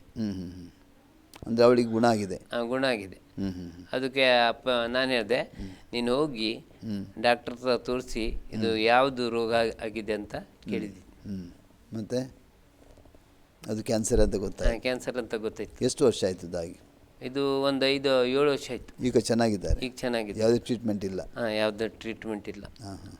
ಆ ಕ್ಯಾನ್ಸರ್ ಗುಣ ಆಗಿದೆ. ಮತ್ತದು ಅದಕ್ಕೆ ಚೆನ್ನಾಗಿದ್ದಾಳೆ ಈಗ. ಈಗ ನೀವು ಬಿಟ್ಟು ಬಂದಂಥ ಸಭೆ, ಹಿಂದಿನ ಸಭೆ, ಅವರು ಯಾವುದು ನಿಮ್ಮನ್ನು ಪರಿಚಯದವ್ರು ನಿಮ್ಮಂಥ ಸಂಪರ್ಕದಲ್ಲಿ ಇರ್ತಾರಾ? ನನ್ನ ಸಂಪರ್ಕದಲ್ಲಿದ್ದಾರೆ. ಅಂದರೆ ನಾನು ಎಲ್ಲರನ್ನು ಪ್ರೀತಿ ಮಾಡೋಕ್ಕೆ ನಂಗೆ ದೇವ್ರು ಕೊಟ್ಟಿದ್ದಾನೆ. ಅವ್ರು ಬೈದರೂ ನಾನು ಪ್ರೀತಿ ಮಾಡುವನಾಗಿದ್ದೀನಿ. ಯಾಕಂದರೆ ಯೇಸು ಸ್ವಾಮಿ ಹಾಗೆ ಮಾಡಿದ್ದಲ್ವ, ನಾವು ಸಹ ಹಾಗೆ ಮಾಡುವವರಾಗಿದ್ದೀವಿ. ನಿಮ್ಮ ಪತ್ನಿ ನಿಮ್ಮ ಜೊತೆಯಲ್ಲಿ ಸಹಕಾರಿಯಾಗಿದ್ದಾರೆ ಸೇವೆಯಲ್ಲಿ? ಹೌದು, ಸಹಕಾರಿಯಾಗಿದ್ದಾಳೆ. ಒಳ್ಳೆ ಕೆಲಸಗಳನ್ನು ಮಾಡ್ತಾಳೆ. ಎಲ್ಲ ನನ್ನ ಸಭೆಯ ಜನರೆಲ್ಲ ಒಳ್ಳೆ ರೀತಿಯಲ್ಲಿ ನಮ್ಮನ್ನು ನೋಡುವವರಾಗಿದ್ದಾರೆ, ಸಹಕಾರಗಳು ಮಾಡುವವರಾಗಿದ್ದಾರೆ. ಈಗ ಅನೇಕರು ಹೇಳ್ತಾರೆ ನೀವು ಮತಾಂತರ ಮಾಡ್ತೀರಿ ಅಂತ. ಮತಾಂತರ ಏನಾದರೂ ಮಾಡ್ತೀರಾ? ನಾವು ಮತಾಂತರ ಯಾರಿಗೂ ಮಾಡೋದಿಲ್ಲ. ಆದರೆ ಕ್ರಿಸ್ತನ ವಾಕ್ಯಗಳು ಸಾರಲ್ಪಡ್ತೀವಿ. ಅದು ನಂಬಿಕೊಂಡು ಬಂದವ್ರಿಗೆ ಮಾತ್ರ, ಯಾರಿಗೆ ಇಷ್ಟ ಇದೆ, ಯಾರಿಗೆ ಗುಣಪಡಿಸು, ಅವ್ರು ಯೇಸು ಸ್ವಾಮಿ ಬಳಿಗೆ ಬರ್ತಾರೆ. ಮತಾಂತರ ಮಾಡೋದಿಲ್ಲ. ಅವರ ಅದರಲ್ಲೇ ಇರ್ತಾರೆ. ನೀವು ದೇವರ ವಾಕ್ಯ ಕೊಡ್ತೀರಿ ಅಷ್ಟೇ. ಮಾನಸಾಂತರ ಜನರ ಜೀವಿತಲು ಆಗ್ತದೆ. ಮಾನಸಾಂತರ ಅವರಿಗಾಗತ್ತೆ, ಆವಾಗ ಅವರು ಬರ್ತಾರೆ. ನಾವೇನು ಕರೆಯುವುದಿಲ್ಲ. ಯಾರಿಗೆ ಬರ್ರಿ, ನಮ್ಮ ಜಾತಿಗಳಿಗೆ ಸೇರಿಕೊಡ್ರಿ ಅಂತ ನಾವು ಹೇಳುವುದಿಲ್ಲ. ಯಾರು ಹಾಗೆ ಹೇಳೋದು. ಯೇಸು ಕ್ರಿಸ್ತನ ಪ್ರೀತಿಯ ಬಗ್ಗೆ ಹೇಳ್ತೀರಿ? ಹೌದು, ಯೇಸು ಕ್ರಿಸ್ತನ ಪ್ರೀತಿ, ಯೇಸು ಕ್ರಿಸ್ತನ ಮಾಡಿದ ಅದ್ಭುತಗಳು, ಅದು ಎಲ್ಲ ಹೇಳ್ತೀವಿ. ಅದು ಅವರಿಗೆ ನಂಬಿಕೆ ಇದ್ದಾಗ ಅದು ಕಾರ್ಯಗಳು ದೇವರು ಮಾಡ್ತಾನೆ. ಈ ಸುವಾರ್ತೆ ಸಮಯದಲ್ಲಿ ಬೇರೆ ಬೇರೆ ಕಡೆ ನೀವು ಹೋಗ್ತೀರಿ, ಬಸ್ಗಳಲ್ಲಿ ಹೋಗ್ತೀರಿ, ಬೈಕ್ಗಳಲ್ಲಿ ಹೋಗ್ತೀರಿ, ನಡ್ಕೊಂಡು ಹೋಗ್ತೀರಿ. ಈ ಕೆಲವು ಸರ್ತಿ ದೂರ ಸಮಯ ಹೋಗುವಾಗ ಏನಾದರೂ ನಿಮಗೆ ತೊಂದರೆ ಆಗಿಲ್ವಾ? ನನಗೆ ಏನು ಒಂದು ಸತಿ ಮಾತ್ರ ಆಗಿತ್ತು ತೊಂದರೆ. ಅದು ಹೇಳಿದ್ನಲ್ಲ, ಆ ಹುಡುಗಿ ಹೇಳುವಾಗ ಸುವಾರ್ತೆಗೆ ಹೋಗುವಾಗ ಅಲ್ಲಿ ಬಸ್ ಹತ್ತಿ ನಾನು ಟಿಕೆಟನ್ನು ಕೂರಿಸಿದ್ದಕ್ಕೆ ಅದು ಆ ರೀತಿಯಲ್ಲಿ ಆಗಿತ್ತು. ಏನಾಗಿತ್ತು ಅದು? ಅದು ಟಿಕೆಟ್ ಕೊಟ್ಟು ಅವಳು ಶಿವಮೊಗ್ಗಕ್ಕೆ ಹೋಗಬೇಕು ಅಂತ ಹೇಳಿದಾಗ ಅದು ಅವರು ಕಿಡ್ನಾಪ್ ಮಾಡ್ಕೊಂಡು ಹೋಯ್ತಾರೆ ಅಂತ ಹೇಳಿ ಆ ಸಂದರ್ಭದಲ್ಲಿ ಆರೋಪ ಬಂದು ನನಗೆ ಜೈಲಿಗೆ ಹಾಕಿದ್ರು. ಆವಾಗ ಅಲ್ಲಿ ಹೊಡೆದ್ರು ಒಂದು ಪೆಟ್ಟುಗಳನ್ನು ಸಹ ನನಗೆ ತಾಗಿಲ್ಲ. ಅವ್ರು ಎಷ್ಟೋ ಹೊಡೆದ್ರು, ಅದ್ರ ಮೇಲೆ ಎತ್ತಿ ಹಿಂಗೆ ಹಾಕಿದ್ರು. ಆ ಫ್ಯಾನಿನ ಅಷ್ಟು ಮೇಲೆ ಹಿಂಗೆ ಇತ್ಕೊಂಡು ಹಿಂಗೆ ಹಾಕಿದ್ರು. ನನಗೇನಾಗಿಲ್ಲ. ಹಿಂಗೆ ಒಂದು ಕೆನ್ನೆ ಕೊಡ್ತರು, ಅವರಿಗೆ ರಕ್ತ ಬಂತು, ಆದ್ರೆ ನನಗೇನು ನೋವು ಆಗಿಲ್ಲ. ಅವರಿಗೆ ರಕ್ತ ಎಲ್ಲ ಬಂತು, ಅವರಿಗೆ ಬಂತು. ಅವ್ರು ಹೇಳಿದರು ಫಾರಿನ್ ದೇವರು ಅಂತ ಹೇಳಿದರು. ನಾನು ಹೇಳಿದೆ ಫಾರಿನ್ ದೇವರು ಅಲ್ಲ, ಎಲ್ಲರಿಗೂ ಮಾನವರಿಗೆ ರಕ್ಷಣೆ ಕೊಡುವಂಥ ದೇವರಾಗಿದ್ದ ಇವನು. ಆ ದೇವರು ನಮ್ಮ ಪಾಪಗಳಿಗೋಸ್ಕರವಾಗಿ ಸತ್ತಿದ್ದಾನೆ ಅಂತ ಹೇಳಿದೆ. ಆ ರೀತಿ ನೀವು ಸುವಾರ್ತೆಯಲ್ಲಿ ಕೂಡ ಕೊಟ್ಟು ಬಿಟ್ಟರು. ಈಗ ನಿಮ್ಮ ಏನು ದರ್ಶನವಾಗಿದೆ ಸೇವೆಯಲ್ಲಿ? ದರ್ಶನ ಏನಾಗಿದೆ? ಇನ್ನು ದರ್ಶನ ಅಂದರೆ ಅನೇಕ ಆತ್ಮಗಳು ರಕ್ಷಿಸಲ್ಪಡಬೇಕು, ಅದೇ ಉದ್ದೇಶ. ಮತ್ತು ಎಲ್ಲರೂ ಒಳ್ಳೇದಾಗಬೇಕು. ನಾವು ಎಲ್ಲಿ ಕಾಲಿಟ್ಟು ಒಂದು ಪ್ರೇಯರ್ ಮಾಡ್ತೀವೋ ಅಲ್ಲಿ ದೇವರ ಅದ್ಭುತಗಳು ಮಾಡಬೇಕು. ಮನಶಾಂತರ ಆಗಬೇಕು. ಕಷ್ಟದಲ್ಲಿರುವವರಿಗೆ, ದುಃಖದಲ್ಲಿರುವವರಿಗೆ, ಸಮಸ್ಯೆಗಳಲ್ಲಿ ಇರುವಂಥ ಜನರಿಗೆ ಎಲ್ಲ ಬಿಡುಗಡೆ ಆಗಬೇಕು ಅಂತ ಕೇಳ್ಕೊಳ್ಳೋಣ. ಓಕೆ. ಈಗ ನೀವು 5 ವರ್ಷದಿಂದ ಪೂರ್ಣವಾಗಿ ಸೇವೆ ಮಾಡ್ತಾ ಇದ್ದೀರಿ. ಈ 5 ವರ್ಷದಿಂದ ನಿಮ್ಮ ಸೇವೆಗಾಗಿ ಬೇಕಾದಷ್ಟು ನಿಮಗೆ ಆರ್ಥಿಕವಾಗಿ ಸಹಾಯ ಬರ್ತದೆ? ಆರ್ಥಿಕವಾಗಿ ಸಹಾಯ ಬರ್ತದೆ. ತೊಂದರೆ ದೇವರಿಂದ ಬರ್ತದೆ. ಅಂದರೆ ನಿಮ್ಮದು ಈಗ ಆಲಯ ಇರೋದು ಕೂಡ ಸ್ವಂತ ಜಾಗದಲ್ಲಿ ಅಲ್ಲ, ಹಾಗಾಗಿ ನಿಮಗೆ ಅಷ್ಟೊಂದು ಕಷ್ಟ ನೀವು ಬರ್ತಾ ಇಲ್ಲ. ಈಗ ನಿಮ್ಮ ಮಗು ಇದೆ ಅಲ್ಲ? ಮಗು ಇದೆ. ಈಗ ಮಗುವಿನ ಭವಿಷ್ಯ ಏನಂತ ನೀವು ಆಲೋಚನೆ ಮಾಡಿ ನಿರ್ಧಾರ ಮಾಡಿದ್ದೀರಿ? ಮಗುವಿನ ಭವಿಷ್ಯಕ್ಕೆ ನಾನು ಒಂದು ಸೇವಕನಾಗಿ ಆತನಿಗೆ ಮಾಡಬೇಕಂತ ನನ್ನ ಇಷ್ಟ ಆಗಿದೆ. ಏನು ಸೇವಕ? ಇದೇ ಸುವಾರ್ತೆ ಸಾರೋದು. ಮುಂದೆ ಆತನ ಫ್ಯೂಚರ್ ಒಳಗೆ ದೇವರು ಏನು ಮಾಡ್ತಾನೋ ಅದನ್ನು ನನ್ನ ಸುವಾರ್ತೆ ಸೇವೆಗೋಸ್ಕರವಾಗಿ ಈತನಿಗೆ ನಾನು ನನ್ನ ಹೆಂಡತಿ ಇಡಬೇಕಂತ ಮಾಡಿದ್ದೀವಿ. ನಮ್ಗೆ ಮಗು ಇರಲಿಲ್ಲ, 3 ವರ್ಷ ಮದುವೆ ಆಗಿ 3 ವರ್ಷ 3 ವರ್ಷ ಆಗಿದ ಕೂಡಲೇ 2 ವರ್ಷದಲ್ಲಿ ಮಗು ಇರಲಿಲ್ಲ. ಆವಾಗ ಎಲ್ಲರೂ ಹೇಳ್ತಿದ್ರು ಬಂಜಿ ಆಗಿದೆ ಅಂತ. ಆದರೆ ದೇವ್ರ ಹತ್ರ ನಾವು ಪ್ರಾರ್ಥನೆ ಮಾಡುವಾಗ ಆ ಮಗು ನಮಗೆ ಕೊಟ್ಟರು. ಅದಕ್ಕೆ ಆತನಿಗೆ ಹೆಸರು ಬರ್ನಾಡ್ ಅಂತ ನಾವು ಇಟ್ಟಿದ್ದೀವಿ. ಬರ್ನಾಡ್ ಅಂತ ಇಟ್ಟಿವಿ. ಅದಕ್ಕೆ ದೇವರಿಗೆ ಎಷ್ಟೋ ನಾವು ದೇವರು ನಮ್ಮ ಪ್ರಾರ್ಥನೆ ಕೇಳಿ ನಮ್ಮಂತಿಗೆ ಮಗು ಕೊಟ್ಟಿದ್ದಕ್ಕೆ ಎಷ್ಟು ಒಳ್ಳೆಯದಾಗಿದೆ ಎಂಬುದಕ್ಕಾಗಿ ನೋಡ್ತೀವಿ. ಇವತ್ತು ಆ ಮಗು ಇಲ್ಲದಿದ್ದರೆ ಹೇಳ್ತಿದ್ರು ಸುಮ್ಮನೆ ಇವ್ರು ಮದುವೆ ಆಗಿದ್ದಾರೆ, ಒಂದು ಮಗುನೂ ಇಲ್ಲ ಅಂತಿದ್ರು. ಅದು ದೇವರು ನಮ್ಗೆ ಕೊಟ್ಟಿದ್ದಕ್ಕಾಗಿ ದೊಡ್ಡ ಉಪಕಾರಗಳನ್ನು ಮಾಡಿದ್ದಾನೆ. ನಿಜವಾಗಲೂ ಈ ಲೋಕದಲ್ಲಿ ಯೇಸು ಸ್ವಾಮಿ ಎಲ್ಲರಿಗೂ ಅವರವ್ರ ಪ್ರಾರ್ಥನೆಯನ್ನು ಕೇಳಿ ಉತ್ತರ ಕೊಡುವವನಾಗಿದ್ದಾನೆ ಅಂತ ನಾನು ನಂಬ್ತೀನಿ. ಯಾಕೆಂದರೆ ಕ್ರಿಸ್ತಪೂರ್ವ ಶಕದಲ್ಲಿಯೂ ಸಹ ದೇವರಿದ್ದಾರೆ, ಮತ್ತು ಕ್ರಿಸ್ತಪೂರ್ವ ಕ್ರಿಸ್ತ ಶಕ ಇವತ್ತು ನೋಡುವಾಗ ಎಲ್ಲದರಲ್ಲಿ ನೋಡುವಾಗ ಈ ಹೆಸರುಗಳು ಬಂದಿದೆ. ಯಾವ್ದು ಇದರಲ್ಲಿ ನೋಡಿದ್ರು ಈ ಹೆಸರುಗಳನ್ನು ಇದೆ ಇವತ್ತು. ಅದಕ್ಕೋಸ್ಕರವಾಗಿ ನಾನು ನಂಬುವನಾಗಿದ್ದೀನಿ. ಮತ್ತು ಇದು ಸೃಷ್ಟಿಕರ್ತನು, ಭೂಮಿ ಆಕಾಶಗಳು ಉಂಟು ಮಾಡಿದಂಥ ದೇವರಾಗಿದ್ದಾನೆ. ಅದಕ್ಕೋಸ್ಕರವಾಗಿ ನಾನು ನಂಬುವನಾಗಿದ್ದೀನಿ. ಓಕೆ, ಈಗ ನೀವು ಕುಟುಂಬವಾಗಿ ಸೇವೆ ಮಾಡ್ತಾ ಇದ್ದೀರಿ. ನಿಮ್ಮ ಪತ್ನಿ ನಿಮಗೆ ಸಂಪೂರ್ಣ ಸಹಕಾರಿಯಾಗಿದ್ದಾರೆ. ಮತ್ತು ನನ್ನ ಸಭೆಯವರು ಸಹ ಎಲ್ಲರೂ ಒಳ್ಳೆ ರೀತಿಯಲ್ಲಿ ನಡೆಸ್ತಾರೆ. ಮತ್ತೊಬ್ಬರು ಜೋಸಫ್ ಅಂತ ಇದ್ದಾರೆ, ಅವರು ನನ್ನ ಜೊತೆಯಲ್ಲಿ ಹೋಗ್ತಾ ಇರ್ತಾರೆ ಯಾವತ್ತು ಸೇವೆಗಾಗಿ. ಈಗ ಸಾಗರದಲ್ಲಿ ಸೇವೆ ಮಾಡ್ತಾ ಇದ್ದೀರಲ್ಲ? ಹೌದು. ಈಗ ಬೇರೆ ಎಲ್ಲಿಯಾದರೂ ನೀವು ಹೊರಗೆ ಅಂದರೆ ಸಾಗರ ನಿಮ್ಮ ಸಭೆ ಬಿಟ್ಟು ಬೇರೆ ಎಲ್ಲಿ ಆ ಸಭೆಗಳಿಗಾಗಿ ಸೇವೆಗಾಗಿ ಹೋಗಿದ್ದೀರಾ? ಹೋಗಿದ್ದೀನಿ ಮಾಸ್ತಿಕಟ್ಟೆಗೆ. ಮತ್ತು ಅದೇ ರೀತಿಯಲ್ಲಿ ಬೇರೆ ಬೇರೆ ಕಡೆ ತಾಳ್ಗುಪ್ಪ ಅಂದರೆ ಕರೀತಾರೆ, ನಿಮ್ಮನ್ನು ಕರೆದಲ್ಲಿ ಹೋಗ್ತೀನಿ, ಹೋಗಿ ಸೇವೆ ಮಾಡಿ ಬರ್ತೀನಿ. ಓಕೆ, ಫಸ್ಟ್ ಈಗ ನಾನು ಅವಾಗ ಕೇಳಿದೆ ಅಂದರೆ ಸಭೆ ಹಾಗೆ ಇರಬೇಕಾ, ಇಲ್ಲಿ ಬೆಳೆಯಬೇಕಾ, ಬೇರೆ ಪ್ರಾಂತದಲ್ಲಿ ನೀವು ಸಭೆಗಳು ಸ್ಥಾಪನೆ ಮಾಡುವಂಥ ಯಾವುದಾದ್ರು ಆಲೋಚನೆ ಏನಾದರೂ ಇದೆಯಾ? ಅದು ಸಭೆಗಳು ಮುಂದೆ ಮುಂದೆ ಬೆಳಿಬೇಕಾದ್ರೆ ದೇವರು ಕೊಡುವಾಗ ನಂಗೆ ಆಸೆ ಇದೆ ಹೋಗ್ಬೇಕಂತ. ಅದು ನನ್ನ ಹತ್ರ ಆಗ್ತಾ ಇಲ್ಲ. ಆದರೆ ಆ ಟೈಮಿಗೆ ದೇವ್ರು ಕೊಟ್ಟರೆ ಹೋಗು ಅಂತ ಹೇಳಿದರೆ ಅಲ್ಲೂ ಸಹ ಹೋಗಲಿಕ್ಕೆ ತಯಾರಿದ್ದೀನಿ. ಯಾಕಂದರೆ ದೇವರು ಎಲ್ಲಿ ಕರೆದು ಸೇವೆ ಮಾಡಬೇಕು ಅಂದರೆ ಅಲ್ಲೂ ಸಹ ಮಾಡಲಿಕ್ಕಿದ್ದೀನಿ. ಅಂದರೆ ಕ್ರಿಸ್ತನಿಂದ ನೀವು ಹಿಂಜರಿಕೆ ಹೋಗುವುದಿಲ್ಲ, ಸೇವೆಯಿಂದ ನೀವು ಎಂದಿಗೂ ಹಿಂದೆ ಹೋಗುವುದಿಲ್ಲ. ಒಂದು ವೇಳೆ ಕಷ್ಟ ನೋವು ಹಿಂಸೆ ಬಂದರೂ ಕೂಡ ಕಷ್ಟ ನೋವುಗಳು ಬಂದಿದೆ, ಇನ್ನು ಅದೇ ಎಲ್ಲವೂ ಮುಂದುವರಿಸ್ಕೊಂಡು ನಾವು ಹೋಗಬೇಕು. ಯಾಕಂದರೆ ಕ್ರಿಸ್ತನು ಸಿಕ್ಕಿದಂಥ ಕ್ರಿಸ್ತನು ಬಿಡಲಿಕ್ಕಿಲ್ಲ ಇವತ್ತು ಇಲ್ಲ. ಯಾಕಂದರೆ ಆತನ ಪ್ರೀತಿ ಶಾಶ್ವತವಾದದ್ದು. ಆ ಪ್ರೀತಿ ಲೋಕದಲ್ಲೆಲ್ಲ ಜನರಿಗೂ ನಾವು ತಿಳಿಸ್ಬೇಕಾಗಿದೆ. ಖಂಡಿತ. ಫಸ್ಟೇ ಈ ಆಶ್ರಯ ಟಿ ವಿಯಲ್ಲಿ ಬಂದು ನಿಮ್ಮ ಜೀವಿತದಲ್ಲಿ ದೇವರು ಮಾಡಿದ ಅದ್ಭುತಗಳನ್ನು ನೀವು ಹೇಳ್ತಾ ಇದ್ದೀರಿ. ಈ ಸುವಾರ್ತಿ ಕಾರ್ಯಕ್ರಮದಲ್ಲಿ ಬಂದಿದ್ದೀರಿ. ಖಂಡಿತವಾಗಿ ನಮಗೆ ತುಂಬ ಸಂತೋಷವಾಗಿದೆ. ಯಾಕಂದರೆ ನಿಮ್ಮ ಜೀವಿತದಲ್ಲಿ ದೇವರು ದೊಡ್ಡ ಕಾರ್ಯ ಮಾಡಿದ್ದಾನೆ. ಈಗ ಒಂದು ಪೋಲಿಯೋದ ಒಂದು ವ್ಯಕ್ತಿ ಅಂದರೆ ಹುಟ್ಟಿನಿಂದ ಪೋಲಿಯೋದ ವ್ಯಕ್ತಿ ಒಂದು ಮದುವೆ ಆಗಬೇಕಾದ ಸುಲಭದ ಕೆಲಸ ಅಲ್ಲ, ಯಾಕಂದರೆ ಹೆಣ್ಣು ಕೊಡೋದಿಲ್ಲ. ಆದರೆ ನಿಮಗೆ ಹೇಗೆ ಅದು ಮದುವೆ ಫಿಕ್ಸ್ ಆಯಿತು? ಫಸ್ಟ್ ನಾನು ದೇವ್ರ ಹತ್ರ ಪ್ರಾರ್ಥನೆ ಮಾಡ್ತಿದ್ದೆ. ಹಗಲಿಗೆ ಜನರ ಹತ್ರ ಎಲ್ಲ ಸಂತೋಷವಾಗಿ ಒಂಚೂರು ನನ್ನ ದುಃಖಗಳು ಇದ್ದರೂ ನಾನು ಯಾರ ಹತ್ರ ಹೇಳ್ಕೊಳ್ಲಿಕ್ಕಿಲ್ಲ.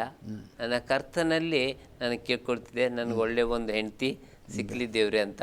ಮತ್ತು ನನಗೆ ಒಂದು ದರ್ಶನವನ್ನು ದೇವ್ರು ಕೊಟ್ಟರು. ದರ್ಶನ ಅಂದರೆ ಮಾತಾಡಿದ್ದು ದೂರದಿಂದ ಒಂದು ಹುಡುಗಿ ಬರ್ತದೆ. ನಾನು ತಿಳ್ಕೊಂಡೆ ದೂರದಿಂದ ಅಂದರೆ ಎಲ್ಲಪ್ಪ ಅಂತ ಯೋಚನೆ ಮಾಡಿದೆ. ಮತ್ತು ಅದು ಹೇಳಿದರು ಅದೇ ಆಗಿ ಬರ್ತದೆ ಅಂತ.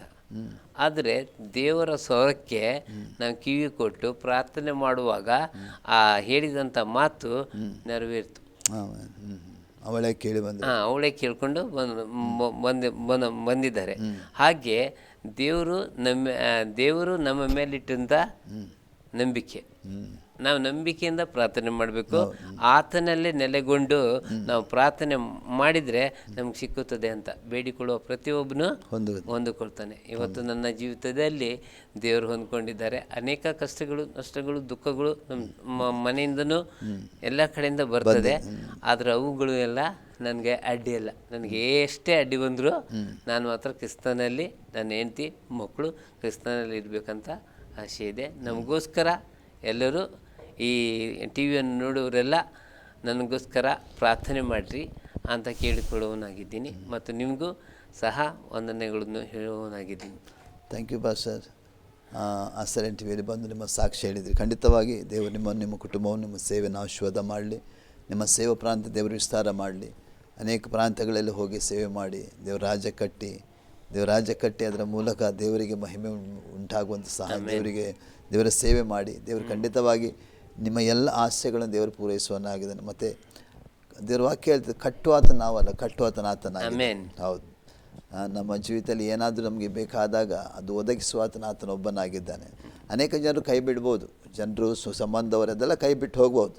ಅದು ನಂಬಿಗಸ್ತನಾದ ದೇವರು ನಮಗೆ ಎಂದಿಗೂ ಕೈ ಬಿಡುವುದಿಲ್ಲ. ವಾಕ್ಯದಲ್ಲಿ ಬರೆಯಲ್ಪಟ್ಟಿದೆ, ಹೆತ್ತ ತಾಯಿ ತನ್ನ ಕಣ್ಣನ್ನು ಮರೆಯುವುದು, ಒಂದು ವೇಳೆ ಮರೆತಾರು ನಾನು ನಿಮ್ಮನ್ನು ಮರೆಯುವುದಿಲ್ಲ ಹೇಳಿದ್ದಾನೆ ಯೇಸುಸ್ವಾಮಿ. ಹಾಗಾಗಿ ಆರಿಸಿಕೊಂಡು ಕರೆದಾತದ್ದು ನಂಬಿಗಸ್ತನಾಗಿದ್ದಾನೆ, ಅದನ್ನು ತನ್ನ ಕಾರ್ಯಗಳನ್ನು ಸಾಧಿಸ್ತಾನೆ ಖಂಡಿತವಾಗಿ.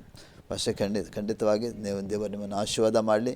ಆಸ್ಟ್ರೇಲಿಯಲ್ಲಿ ಬಂದು ಈ ನಿಮ್ಮ ಸಾಕ್ಷಿ ಕೊಟ್ಟಿದ್ದೀರಿ, ದೇವರು ನಿಮ್ಮನ್ನು ಆಶೀರ್ವಾದ ಮಾಡಿ. ಆಶೀರ್ವಾದ, ಧನ್ಯವಾದಗಳು. ಪ್ರಿಯ ಆಸ್ಟ್ರೇಲಿಯ ಟಿ ವೀಕ್ಷಕರೇ, ಸುವಾರ್ತಿಕ ಕಾರ್ಯಕ್ರಮವನ್ನು ವೀಕ್ಷಿಸ್ತಾ ಇದ್ದೀರಿ. ಸಾಗರದಿಂದ ಪಾಸ್ಟರ್ ಡೆನಿಸ್ ಗೊನ್ಸಾಲ್ವಿಸ್ ನಮ್ಮ ಮಧ್ಯೆ ಇದ್ದಾರೆ. ಅವರ ಸಾಕ್ಷಿಯನ್ನು ಕೇಳಿದಿರಿ. ಅವರಿಗಾಗಿ, ಅವರ ಕುಟುಂಬಕ್ಕಾಗಿ, ಸೇವೆಗಾಗಿ ಪ್ರಾರ್ಥನೆ ಮಾಡಿರಿ.